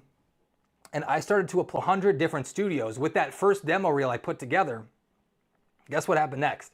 It's probably not what you think. It wasn't, oh, me rolling out the red carpet and going right into ILM on my first application and my first demo reel. I had 0 people reply to me. I applied to over 100 jobs and reached out to 100 studios, and I got 0 responses. And that is not hyperbole. I'm not juicing it up for the story. I was so gung-ho and confident. I was like, man, I know this is going to be the route. And not only did I just not get rejected, it was like this silent rejection where I just heard nothing. It was so anticlimactic. And I'm sure a lot of you have felt some version of that when you've applied to 1 or 2 places. But again, even when I applied to 100 places, it didn't matter.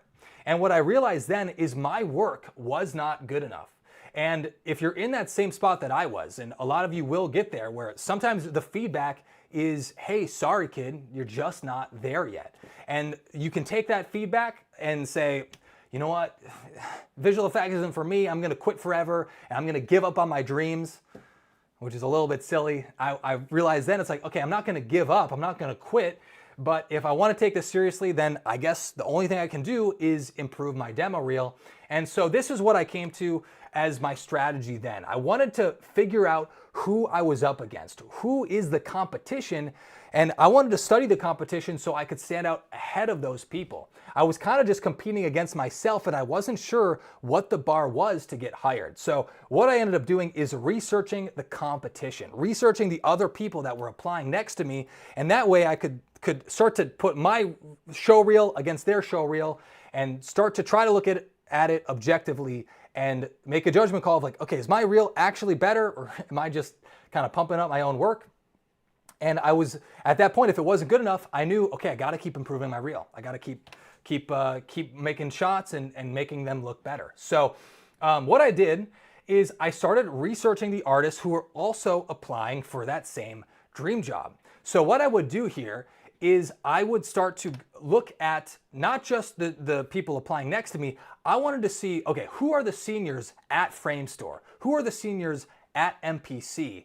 And what are the demo reels that got them hired? And maybe they got hired like 5 or 10 years ago, but at least then I could start to see what is that junior reel that they had? What was the reel that got them hired at the very beginning? And it's much easier to find seniors working on a show than it is to find juniors. It's the truth there. So I started researching people on LinkedIn. I would go onto LinkedIn and find people working at the studio as senior artists, and then I would go and take their names and then go into Vimeo and I would try to find their demo reel. But the key difference here is I wasn't looking for their senior demo reel. What I was looking for was their junior demo reel. What was the demo reel that got them hired? And Vimeo is great for this because odds are the first thing you'll find is their most recent demo reel. But if you go to their profile, you can start to see, okay, they have their 2024 demo reel, and then their 2020 demo reel, and then their 2016 demo reel, et cetera, et cetera. And you can start to see these early demo reels that are the ones that got them hired. And once you find that junior demo reel, now you have a target. Now you have that bar that you need to hit, and now you have something that you can keep comparing yourself against. And then your goal after that, once you have that target, is you just need to make your visual effects look better than the competition. It's not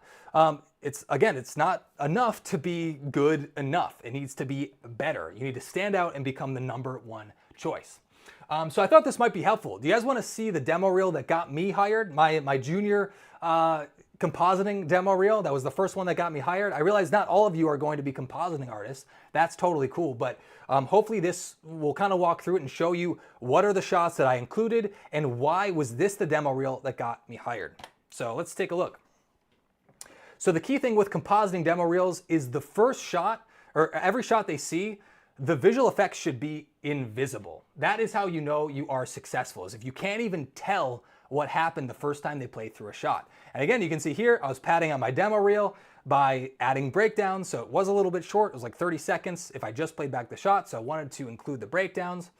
And so this was the second shot, so I wanted to prove that I can do paint and paint out tracking markers. It's a thing every junior compositing role is asking for. And then here's the third shot. Okay, we got this here. What exactly is going on? Well, turns out this is a green screen shot. Again, something every single studio is asking for, so I wanted to prove that I can do green screens that are, totally that totally blend in with footage and you can't quite see the seam. That was the goal of this shot here. Then we have some more shots. Not all these are great, but there we go. Then I had some matte paintings so I could prep out tracking markers on the ground and different actors walking through the frame, so proving that I can do paint shots that you hopefully can't tell that they're even visual effect shots in the first place. And then I did some matte paintings. So I just broke down every single thing that a junior compositing role was asking for, and then I tried to prove it shot by shot. And then once I had one of everything, then I could start to add more shots that are doing the same thing. So we got more blue screens. And this is literally from me taking shots from DVDs and finding, green screen footage from movies and redoing the visual effects. Like, that's how I got that shot of Denzel Washington. I made it clear in my demo reel that, hey, I did not work on this film. I'm not trying to, you never want to lie or misrepresent what you're doing on a demo reel. But hey, I did that visual effects shot. I found the original footage. I did the key from scratch. And, that was a visual effects shot that I made in the end. Obviously, I could find the one that the original studio did and use that as an influence. But as long as you're transparent, you're just going to tell them exactly how you created that shot. But here's the harsh truth. Most juniors think they're better than they are. And I'm sure this is kind of what I was alluding to earlier when saying, I applied to 100 studios and none got back to me at the very beginning. Most juniors think they're better than they are. It's just the reality. And there is one thing missing. If you're a junior on your own, completely self-taught, one of the biggest things that can help you along your path is feedback. And getting feedback from folks in the industry, not just from yourself. Like, it's great to be a self-taught artist, but you want to find what the pros are thinking and have them break down your visual effects shots. So this is how we're going to use LinkedIn and how we're going to network with people in the industry without any industry connections already. How to go from someone completely on your own, not knowing anyone, to starting to network with folks that work at studios and start to get their feedback. So quick note, we're going to talk about how to use LinkedIn here, but a number one rule, I wish I didn't have to say this, but I'm going to say it anyway. Never spam people on LinkedIn. The industry is not that big, and the jabronis out there, you find out those names early on. There's no blacklist of people in the industry. If there's any blacklist, it's just, well, people don't want to work with assholes. And if they see someone that spammed them or is just hitting them up, asking them to do favors, and it's just some random person off the internet, they don't know them at all, no one's just going to do a random favor for you if they've never met you before. It's just not going to happen. And it's kind of, you shouldn't expect that to happen either. So don't spam people on LinkedIn, but here's what you can do instead. We don't need to spam 500 people with the same copy and paste message or the same silly ChatGPT message, because you don't need 500 people to get you a job. You only need one person to say yes. So if you want to increase your chances and start to connect with people at those dream studios, remember how we Googled or searched people on LinkedIn? We typed in our dream studio and typed in that role so we could find their demo reel on Vimeo. Well, if you find those same people at your dream studio, here's the key thing. Don't ask them for a job. Don't say, hey, can you send my demo reel in to the recruiter? Don't say that, because they're not going to do it. They don't know you. But instead, if you just ask them for honest feedback and said, hey, look, I'm a junior. I'm trying to be a junior compositor. I'm working on my demo reel. I'm trying to be a junior environment artist. I saw your work on Ready Player One or on this movie. I thought it was awesome, and I want to make my demo reel look as good as yours. I was wondering if you had 5 minutes after work one day, no pressure, but if you're interested, would love to have you break down just one of my shots and give me the 2 or 3 things that you think would make the biggest difference and push my shot to be visual effects studio ready.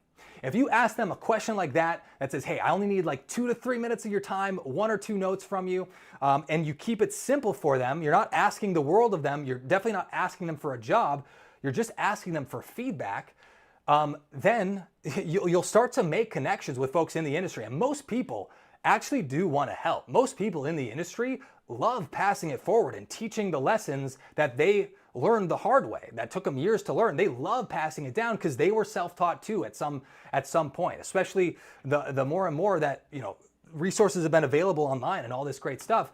A lot of these people want to help out.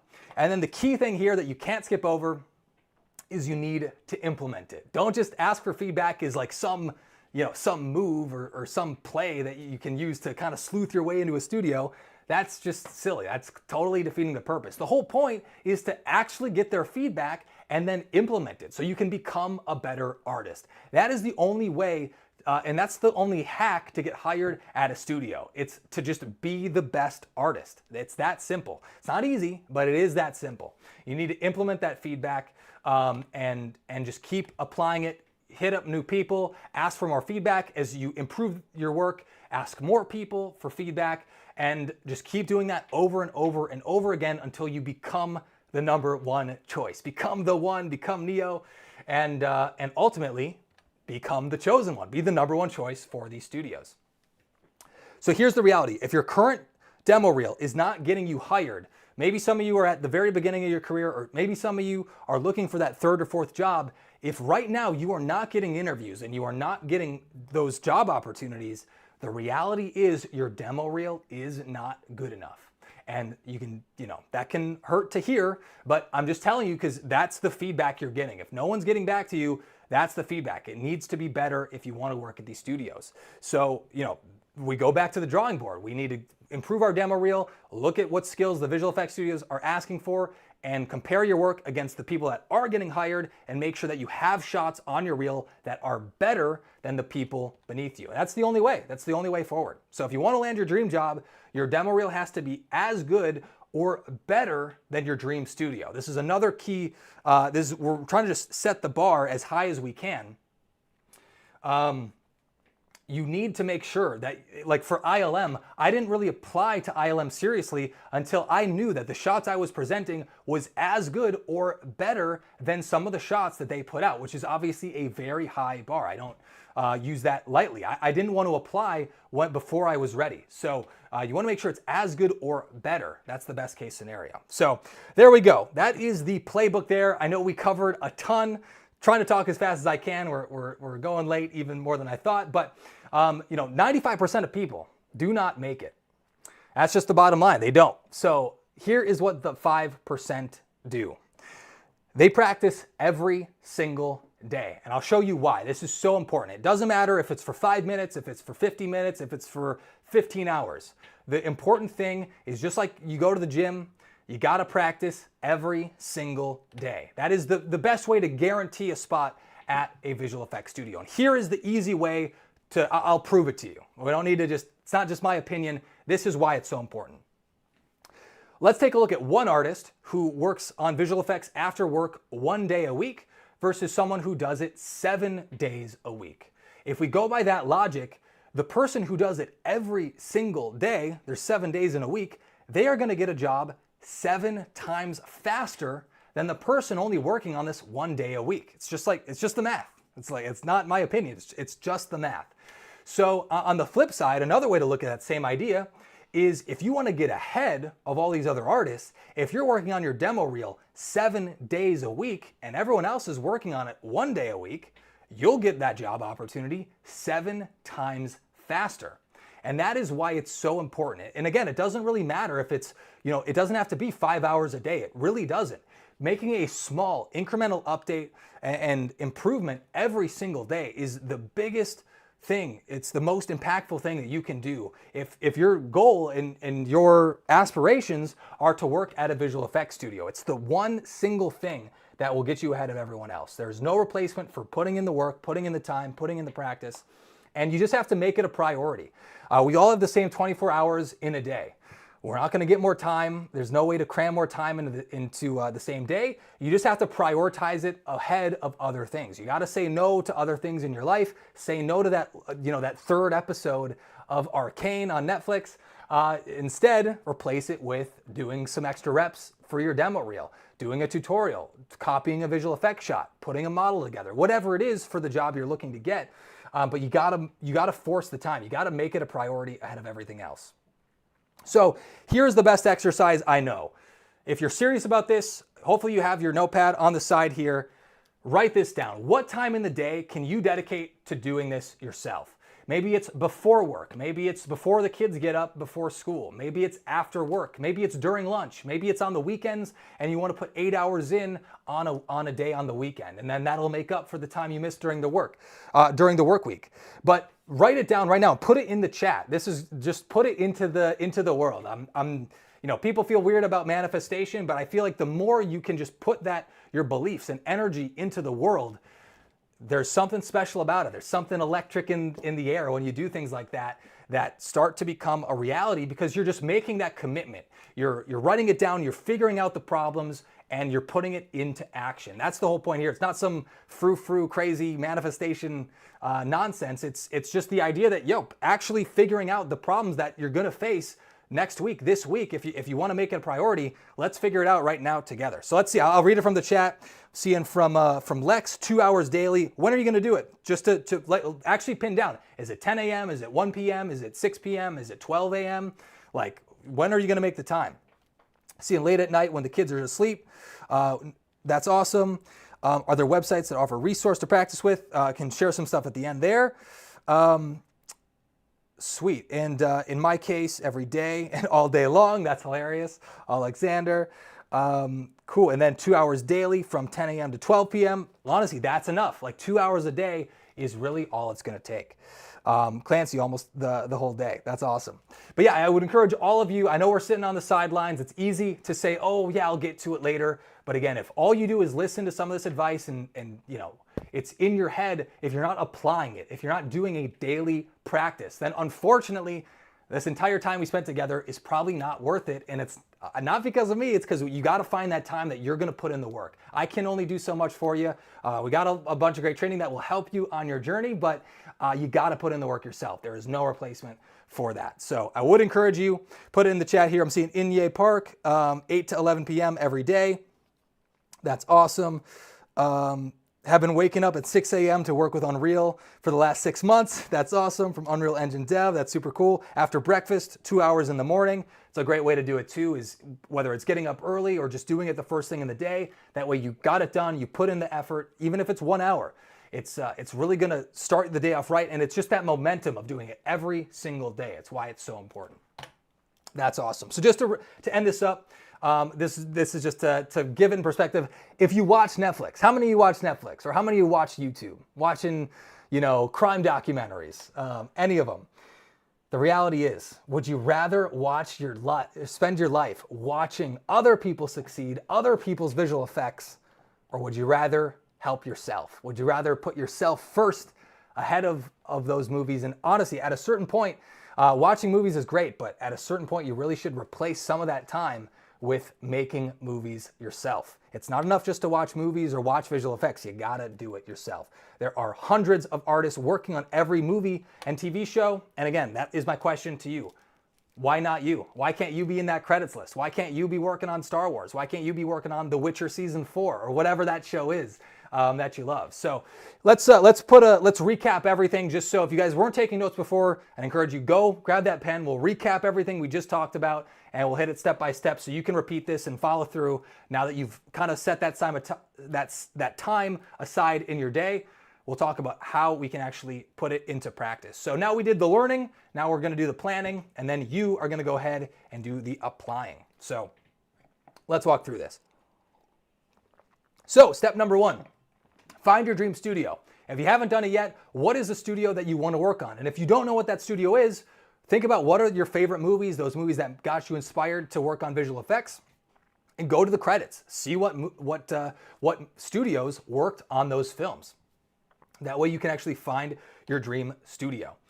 For me, it was ILM and working on Star Wars, and that was always the true north there. So next is you're going to create a list of problems, aka skills and software that your dream studio is asking for. So you're going to go to their careers page and you're going to write down a list, even if it's just retyping the exact same bullet points that they're putting. Write them down yourself, rewrite them in your own words, and start to mark it out as, okay, each skill that's here, I need to make one shot that represents that skill. Every software they're asking for, I got to learn that software. It's just the bottom line. So we're going to create a list of problems. Then, to make sure that we can build a demo reel that's good enough, we're going to research the competition. So you're going to search for other artists working at your dream studio. You're going to find their junior demo reels, and now you're going to have a target that you can aim at and make sure that your work is as good or better than that.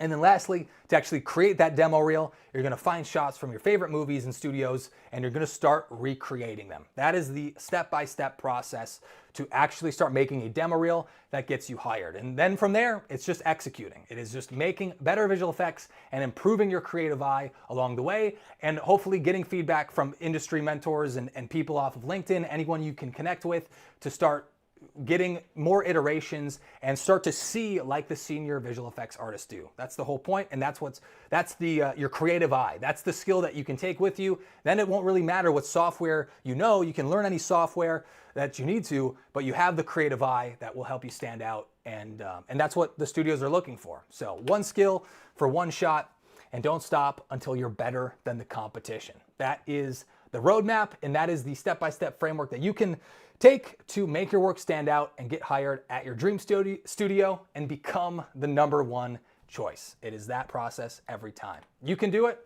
There is no reason you can't. And again, I write this on my desk. I have like simple reminders right here on notepads or little sticky notes on my desk. Why not you? Why not me?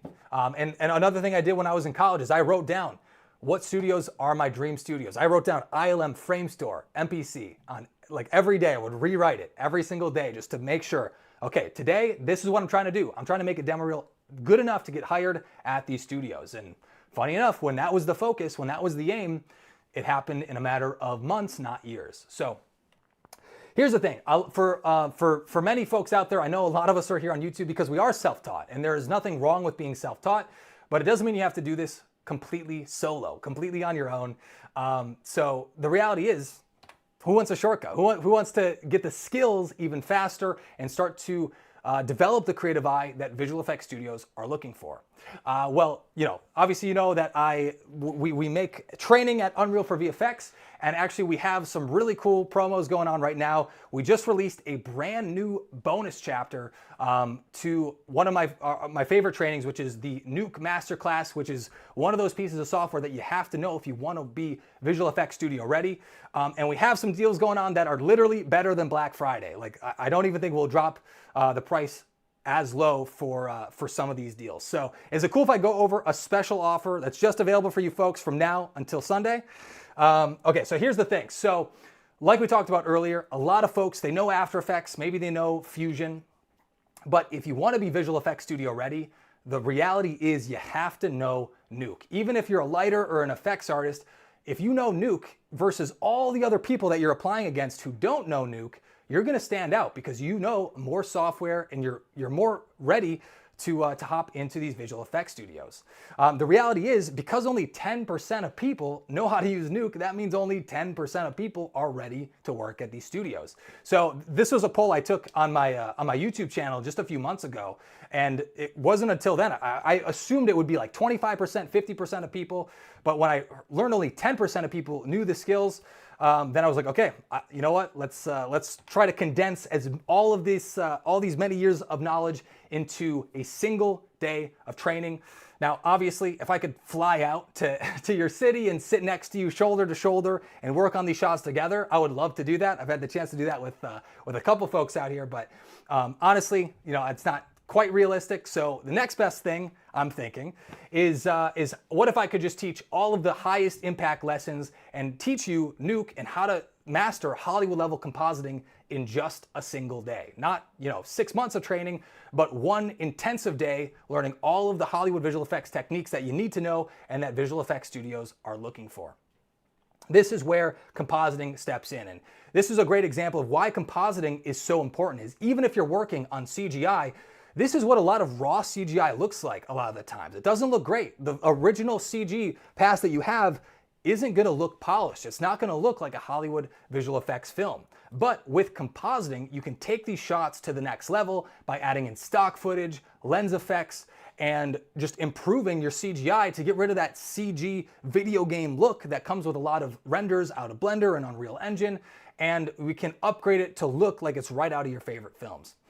So that's exactly what you can do with Nuke. So we have a really cool special on unrealforvfx.com/now. You can check out that URL right now. Let me actually put a quick link up for you, super quick, so you guys can access this. So if you want to check it out, it's unrealforvfx.com/now. But let's actually break down what's going on with the Nuke Masterclass and exactly what's inside here. So again, Hollywood studios, none of them are using After Effects. Nuke is really the only choice here. So that's why I wanted to make sure, we're learning what the studios are already looking for. So what is inside of here? So what we're gonna do is we're gonna give you renders. So you don't have to have CG renders ready at this point. We'll take you from a complete beginner. We're gonna assume that you know nothing about Nuke, and we're gonna teach you everything you need to know along the way. So going from someone who's never used this before to someone who is ready to walk into these studios. A great thing about Nuke is that it's actually completely free to download. So we'll give you a free download that you can use to render out HD resolution images. So the only restriction is you can't render out in 4K, but honestly, you don't want to render out at 4K. It just takes way too long. But what we'll do is we'll teach you the secrets for cinematic renders every single time. So we have 3 test renders, 3 CGI renders with all the cool passes, all of the different lights and data passes that you get from a visual effects studio, and we'll teach you how to upgrade these renders from simple video game looking renders to looking like they're from a Hollywood movie. So we'll add stock footage, we'll show you how to integrate these seamlessly, we'll show you how to make the anamorphic look so it looks like it's shot right through an anamorphic lens. We'll even teach you how to composite green screens together so you can take your own footage and combine it with Unreal Engine renders and even track cameras. So the project files are all ready, they're good to go. You can download them instantly already here tonight. And yeah, normally we just bumped the price up here. I'll show you why, because we just added this insane Godzilla bonus chapter. It's now $397 for the Nuke Masterclass, but you can get it today for $150 off, only $249 there. And this is available from today through the weekend. So this is going to expire Sunday night. But yeah, you can get started as soon as today, and it's 8 hours of intensive training. So again, you're not going to spend weeks and weeks and weeks trying to master this stuff. Well, if you want to speed run this, you can learn everything you need to know in a single day, and you can apply all these lessons because we give you the Mr. Freeze project files, we give you the stock footage, we give you all the renders, and it's literally 10 years of the biggest lessons, my greatest insights of working on Hollywood films, and it's giving you all of the shortcuts you're looking for. A couple of students that have gone through this, Howard Gersh, and Howard Gersh actually worked on Star Wars Episode 3. So he is a super senior compositor. He was a senior TD over at ILM on Star Wars Episode 3. And he actually took our training. He was with us during the first live course when we taught this live with a bunch of students all together in the same Zoom classroom.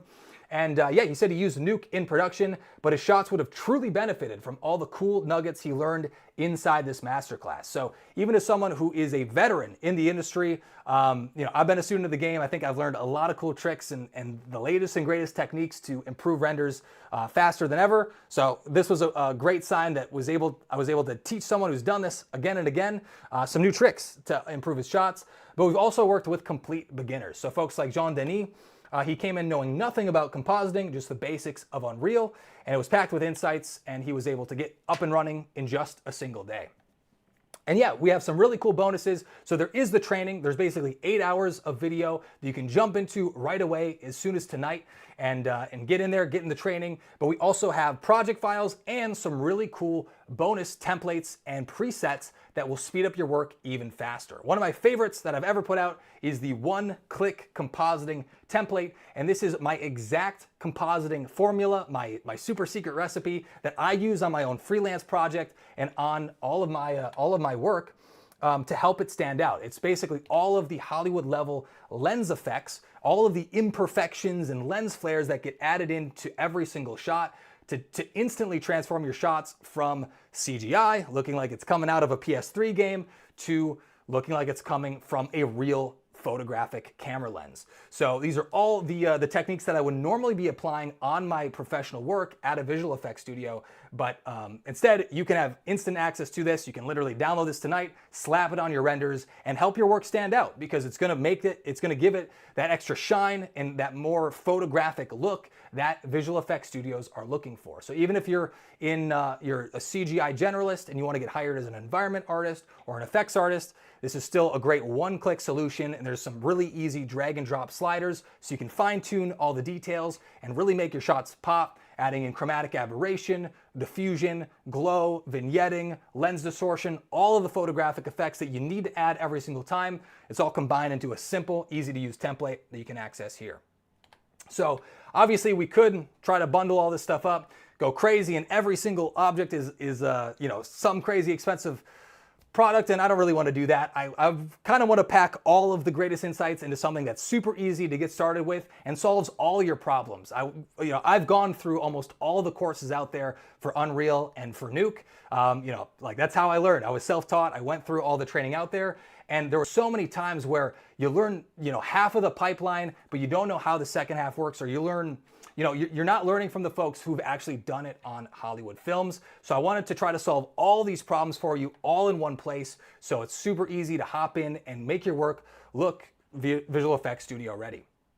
We also have a private Discord for all of our folks at Unreal for VFX. So this is a great community of filmmakers. So if you ever want to collaborate with other visual effects artists, other animators, other filmmakers, this is a great place to come together, collaborate, find other people just like you who want to, create a production experience and also get feedback on your work. I'm in here every single Wednesday for Work in Progress Wednesdays, and you're able to submit your work, and I will give you that industry feedback. I'll be there to you can give specific points or feedback that you want. Maybe it's on lighting, maybe it's on effects, maybe it's on compositing, whatever it is. I'm in there, and you can ask for specific notes, and I'll help accelerate that learning process so you can see what you would want. You can get basically feedback from a visual effects supervisor versus trying to do this completely on your own. And that was the biggest thing that helped me early on, was sitting next to seniors in a visual effects studio. And every time I would poke them on the shoulder and say, hey, dude, what could I do to improve this shot? I think it's pretty good,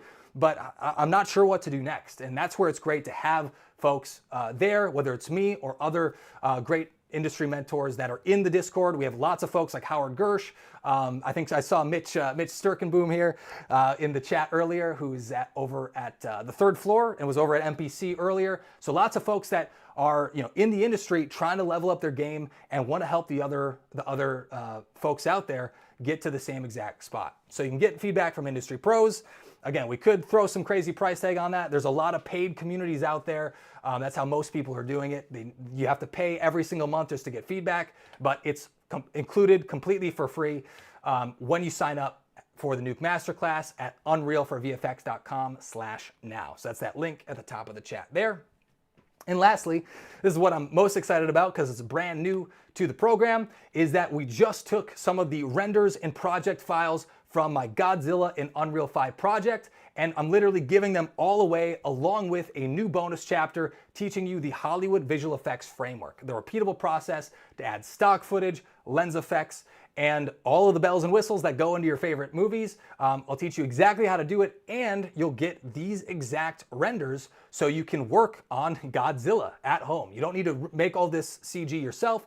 You can learn from existing project files, so you'll see exactly how I made this shot. You can analyze how I built it, and then you can also build this from scratch using all of the renders yourself.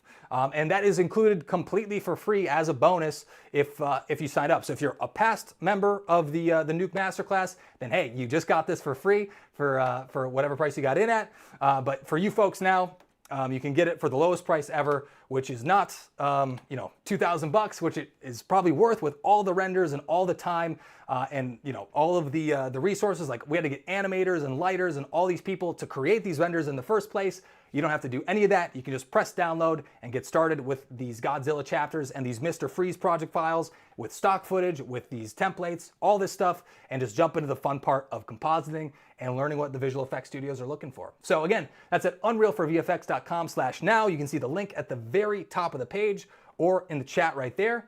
And we'll also kick this out to some Q&A here in just a second. I'm also realizing for you folks, we also want to make sure that you guys have the our free ebook, Kickstart Your VFX Career. So the two really work well together. They're kind of a compendium. Both are Kickstart Your VFX Career will help you learn the basics and the raw techniques that go into every one of your favorite visual effects movies and visual effects shots. But the Unreal to Nuke Masterclass is going to teach you how to do it, how to implement it, and the click-by-click, step-by-step way to actually start applying it and start analyzing footage, start breaking down renders, and again, upgrading your shots, making them look better than the competition. So yeah, really quick, I'm going to type in the URL in the chat here so that you guys can access the free ebook as well as a thank you for sticking around to the end here. That's awesome. We got the Pro ebook, and let me type in HTTP. There we go. Awesome, cool. So that is also the free ebook there. That is your link. We'll also send it to your email if you signed up at unrealforvfx.com/career. If you signed up for the masterclass earlier today. But yeah, there is. This is the lowest price. Again, the masterclass was originally $249. We now increased the price now that we have the new bonus chapter, Godzilla in Unreal 5, but you can get it at our lowest price ever, literally better than Black Friday, at only $249, and you'll get all the training, all the templates, all the cheat sheets, all the all the project files that you're seeing right here, and you can get started as soon as tonight.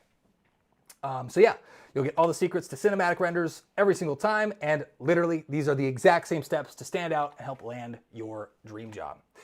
So there you go.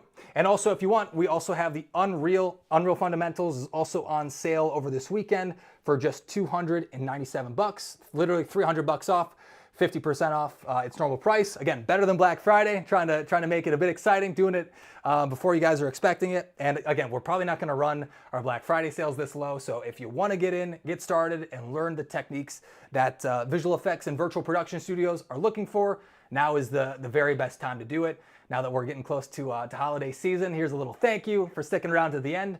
And also, I think we'll kick it over to some Q&A. So if you guys have any questions, whether it's about Nuke or the training or about landing that first job or interview advice or anything of the sort, throw it in the chat here. And yeah, we'll go back to the chat. We'll pull it up, and would love to answer some of your questions live, go into some fun Q&A. But yeah, that link, if you want to get access and sign up, join the fun over at unrealforvfx.com. Just go to unrealforvfx.com/now, and you'll get that discount locked in.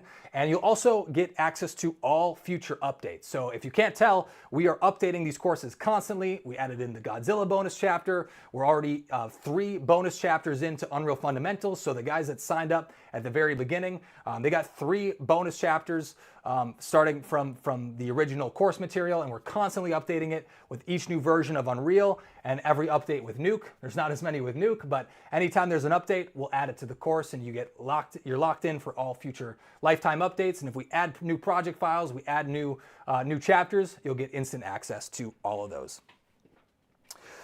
Cool. So yeah, the Unreal Engine Dev, the ebook, you don't need to even download it. You can just get access right there. It's a slideshow presentation. The reason you can't download it is PDFs don't allow us to have GIFs, and you want to see the GIFs. We added a lot of cool GIFs so that you can actually break down and rewatch shots and start to understand and yeah, just break down visual effects shots like you would at a studio. So yeah, you don't need to download the book. It's just available there on the website. It's your private access link. We'll pull the link down after this. It's not like publicly available, but you guys got the insider secrets. You got the secret link there, so you can access it whenever you want. All right, cool. Let's kick over to let's go to some Q&A. So I'm seeing Kate Salmon. Thanks for the session. Appreciate it. Great to see you again. Kate was in our mentorship this last time around. We built some environments together, which was super fun. And then we're seeing Edsel, any plans to do the mentorship again? So yeah, we do have a more in-depth mentorship training program where we go one-on-one. It is live classes and we help you build environments to be virtual production ready. So we literally help you build an environment completely from scratch. If you want Edsel, just shoot us a message with the subject saying mentorship, or go to our contact page and just say, hey, I'd love the link to sign up for it. We really don't publicly announce it because it's really just for students who want to go to the next level. But yeah, we're going to start it up soon within the next 2 months here. So yeah, if you want to be on that list, absolutely hit us up on the contact page at unrealforvfx.com. We'll send the application over your way and see if we're a good fit. Because yeah, we'll start that up again very, very soon here. Cool. What is the system requirements to run Nuke? So Nuke will pretty much run on any computer. Nuke is actually really easy to run. It's a pretty old software, but it's just the industry standard for a reason. There's not really, the other tools out there don't quite deliver the way Nuke does, and Nuke works great for a huge visual effects studio working on thousands of shots instead of just working on 1 or 2 like you might be doing at home. But yeah, the system requirements for Nuke are very, very, I guarantee if you're watching this on a laptop or on a computer, then you can run Nuke. The big thing with Nuke is like the more RAM you have, the better. So if you have 64 gigs of RAM, you're golden. You don't even need to upgrade it. If you have 32 gigs of RAM though, it'll still be great, and you can even make it run on 16 gigs.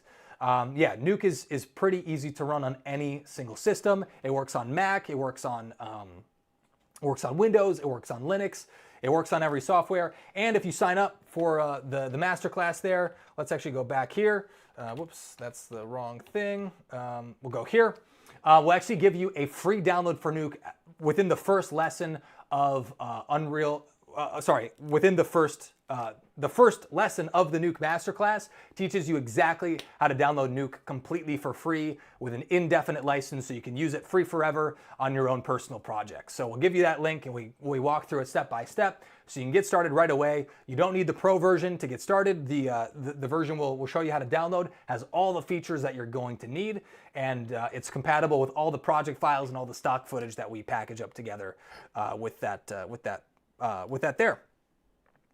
Cool. Yeah, if you guys have questions, throw them in the chat now. We'll answer a few before we peace out here. You can tell my vocal cords are starting to fry, so we'll wrap it up soon here. But yeah, if you have any other questions, I'll try to go back through the previous ones as well. But again, that link is unrealforvfx.com/now. You can check that out from either today or throughout the weekend. And yeah, you'll get instant access to all of the product files and bonus materials. It's super fun. Really excited about the new Godzilla chapter. I think you guys will really love that. One of my favorite things we put out, period, at Unreal for VFX. Cool. So can you send me the free ebook? That's cool. About modeling assets, can I use downloaded or free assets for my shots?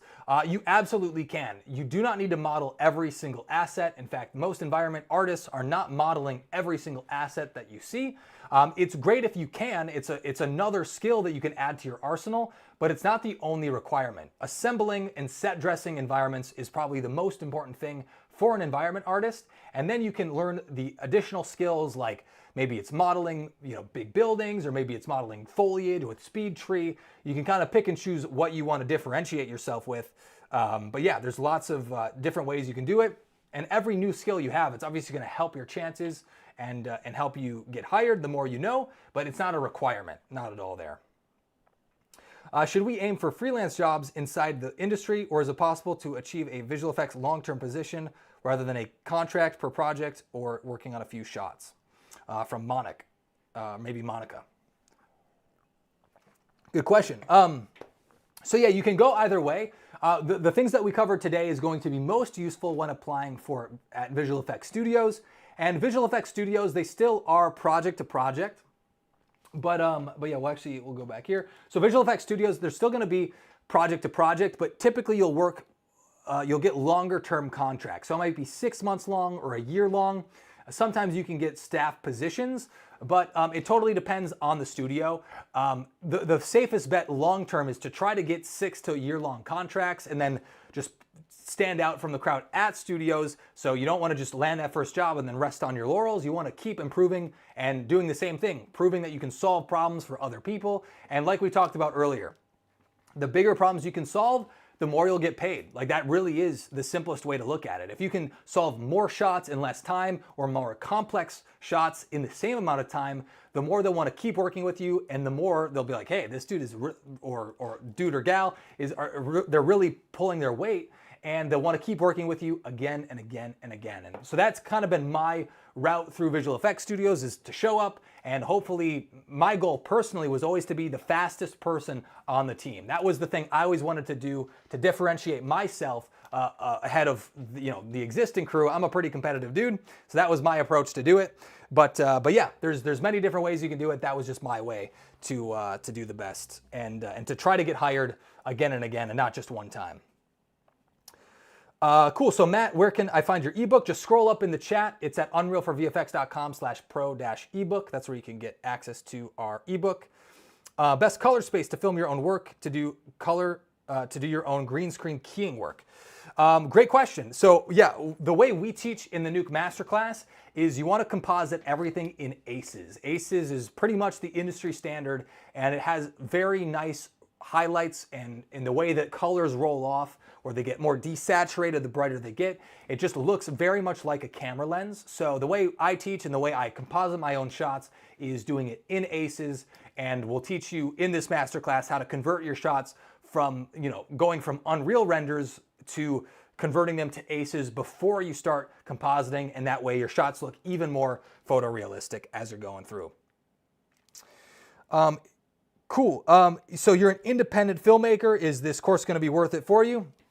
I would say yes. If you want to do visual effects on your shots, whether that's green screen, whether that's enhancing your live action footage with CGI, or if you're making animated films, we teach every single workflow. So whether you're working with plates, working with footage, and you're doing green screens, we show you how to do it from start to finish, including how to track your own cameras using Nuke. That's a huge thing that you have to do. If you have a real life footage, you need to recreate your camera in 3D if you want to add in stock footage into those shots. So we'll teach you how to do that. We'll teach you the Hollywood workflow for adding green screen shots and keying just like a senior compositor would. And then we'll also show you how to upgrade your CGI renders, like we did with, I can even show maybe some of those shots here. You'll get access to the Godzilla shots to learn how to add in things like explosion, stock footage, rain, muzzle flashes, all this good stuff, and how to do it on any shot. So I think we have some other examples here. We also will give you the freeze project files. I think we have that right here. Yeah, so you get access to these project files as well, which are really great on how to integrate stock footage and how to mimic anamorphic lenses. So we really cover a lot of the most important lessons that you'll be using again and again and again. And the way I like to think about compositing is kind of like learning music. Like, I'm sure you guys have heard that I need to show this here. So I'm sure you guys have heard that that pop songs are all made using the same 4 chords. And I actually look at compositing in a really similar way. You don't need to learn, 50 million different chords to play a song. You really just need to know the 4 chords, and you might play them in a different order. You might play them slower or faster, but it's going to be the same 4 chords in every song. And it's very similar in compositing. You're going to use the same 4 or 5 techniques in every single shot, but you got to learn how to use them the right way. And that's exactly what we do in this class, is teach you the few things, the 4 chords of compositing, and we teach you how to do them again and again, over and over again, the right way to make your work stand out and improve your demo reel. So I do think it would help out there. Feel free to shoot any more questions if you have that there. Do you use Nuke Unreal Reader? Is that in the course? We do not. So there is a plugin that the Foundry made, which is supposed to improve your workflow with Nuke. In theory, it's a great idea, but I've used it a lot. I wanted to see if it's actually going to improve your work. But quite frankly, after using it as an artist, the problem with that node is that you need to have Unreal Engine open and Nuke open at the same time in order for that to work. And for most people, that's going to crash their computer every single time. So it's almost a non-starter, and it's not very useful. As far as I'm concerned, I think it causes more problems than it actually helps. It creates more problems than it solves. But what we do have in replace to replace that is on the right side here, you can see our lightning fast render presets. And so this is our answer to the Unreal Nuke plugin, is we have the absolute fastest render presets on the planet. We did the math, we found out the very best presets. Some are built for speed and some are built for quality, and some are built so you get all those nice data passes and AOVs that you might know if you're already in visual effects and you're in compositing. If you don't know what I just said, no worries, we'll teach you how to do all that great stuff and teach you some advanced techniques. But yeah, we have our own workflow, which is just much faster, and it's really built from the ground up to answer the question, how do we do this the fastest way possible? Our solution is with these templates. And again, we've done the math. I wanted to find out for my own work, how can I make sure I'm using the fastest workflow every single time? And this is my answer. These are the same exact presets I use in my own work, whether all the work you see on the channel and all of the freelance work that I do for clients. It's all using these same exact templates, and the same one-click template I'm using is the same one you're receiving. I don't have some special edition that with a few more bells and whistles. You're getting the same exact one that I'm using every single time. Cool. I'll see if there's any more questions. Otherwise, I think we'll wrap it up here.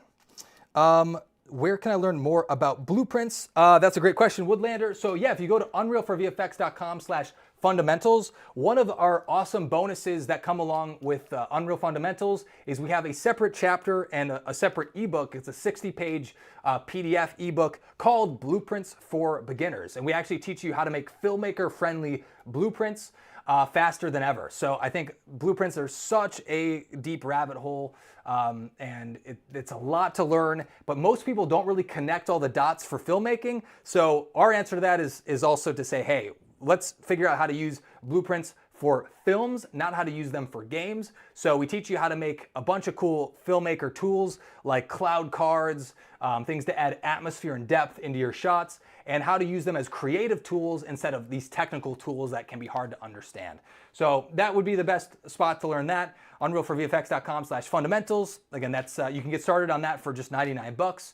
We got a payment plan there if you're interested, just to try it out. And I think with both of these, I guess I didn't mention it before, but we do have a 30-day money-back guarantee. So I'm sure, like, you know, I know there are lots of there are a ton of $20 courses out there, and I've taken most of them, whether it's for Nuke or Unreal. And the problem is they teach you half of the workflow when you really need to know how all of the pieces work together. So that's why our training, it is a little bit more expensive. And for most people, this is one of the more expensive courses they've ever taken. But that's also why we have so many awesome 5-star reviews. We have over 100 5-star reviews at this point.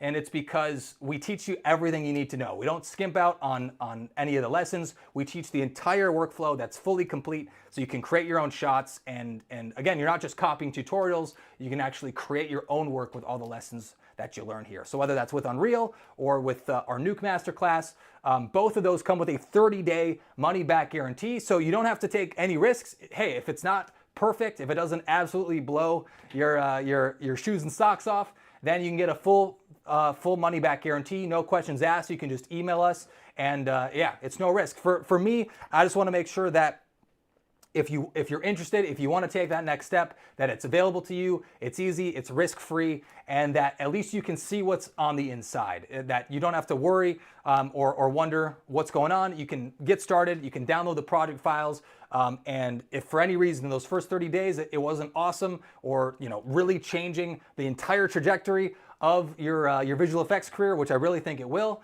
then you can totally email us and get a full money-back guarantee, and you'll get all of the bonuses and project files as a thank you for trying it out, and yeah, just joining the class. So if you guys have any other questions, let me know. We'll answer one or two more here. Otherwise, I think we'll call it a night here. We've all been here for quite a while, so appreciate you guys sticking around, doing extra innings with me here, and going the extra mile. If you're here now, I'm sure you're at a point where you're trying to take your visual effects career seriously. So I hope you got some really great tips and advice out of this that you can immediately apply. Because hey, I know what it's like to want to work on the big movies, and I know it can feel like this huge dream that feels far away if no one around you has done it. But I hope today you've at least learned that hey, you can follow these same exact steps, and you yourself can do the same exact thing. You can work on these big budget movies. So. Chuck Flamingo, we're at the end here. So honestly, you know, you might want to just start back at the beginning and go through everything. We covered the entire, you know, roadmap to land that first visual effects job. Sama Islam, I have zero knowledge of Unreal and Nuke. Can I still benefit from this course? I would say you would get the most benefit because, quite frankly, we're kind of assuming you know nothing. This is meant for people who know nothing. If you are familiar with Nuke and Unreal, we're gonna, you know, the biggest thing with Unreal is everyone's coming at it from a different point of view. So we do start with the basics. We build on those basics. We go through it very quickly. We just spend an hour going through the fundamentals, the basics that you have to know, and very, very quickly we'll jump into the more complex side, like the more advanced techniques that you'll start, that you'll want to know if you're working at a visual effects studio, and things like camera tracking, things like green screen keying, things like multi-pass rendering, so combining multiple lights and multiple renders together, so you can add lights of explosions and time those up with, you know, Godzilla swatting down helicopters to really upgrade your shots, things like that. So if you're at the very beginning, you know, it's meant for those folks just like you, where you don't know anything with Nuke. Most people don't know anything about Nuke. That's why I took, you know, had that poll. We found out, you know, most people know nothing about Nuke, have never opened it, have never downloaded it. So we'll take you from someone who's never downloaded Nuke to compositing like a pro. That's the entire journey. Cool. Yeah, I think that's it. Appreciate you guys staying late. Monica, not sure which it is, but yeah, thanks for sticking around. And yeah, check that out, unrealforvfx.com/now if you want access to the Unreal to Nuke Masterclass and get that Godzilla bonus chapter and all the great project files, stock footage, and everything we talked about tonight. That's going to be the best spot for that. And you can also get our better than Black Friday deal with Unreal Fundamentals for half off, $300 off this weekend only over at unrealforvfx.com/fundamentals. So check that out if you want the shortcuts and you want to learn all the visual effects studio techniques in a fraction of the time. And then, yeah, join us there, and we'll see you in the Discord, welcome you with open arms, and say hi and take your journey to the next level. So yeah, appreciate it, you guys, and yeah, have a great night. We'll see you in the next masterclass. And if you want, make sure to subscribe, because tomorrow we have another amazing video coming out addressing what is compositing and how can you use compositing to take your shots to the next level. So if you're curious, hey, what's this Nuke stuff about? What is compositing? Check out the channel tomorrow morning. We got a new video coming out that I think you guys are gonna love that breaks down all the different ways that you can use compositing to upgrade your shots and pull back the curtain so you can get a deeper understanding of exactly how and why you would use Nuke to upgrade your own visual effects shots. So we'll see you there tomorrow. Otherwise, we'll be here with another live stream soon enough and another masterclass within the next week or two here. So really appreciate you guys sticking around late, spending your night with me here, and yeah, we'll see you tomorrow in that live video. So appreciate it, and we'll talk to you soon.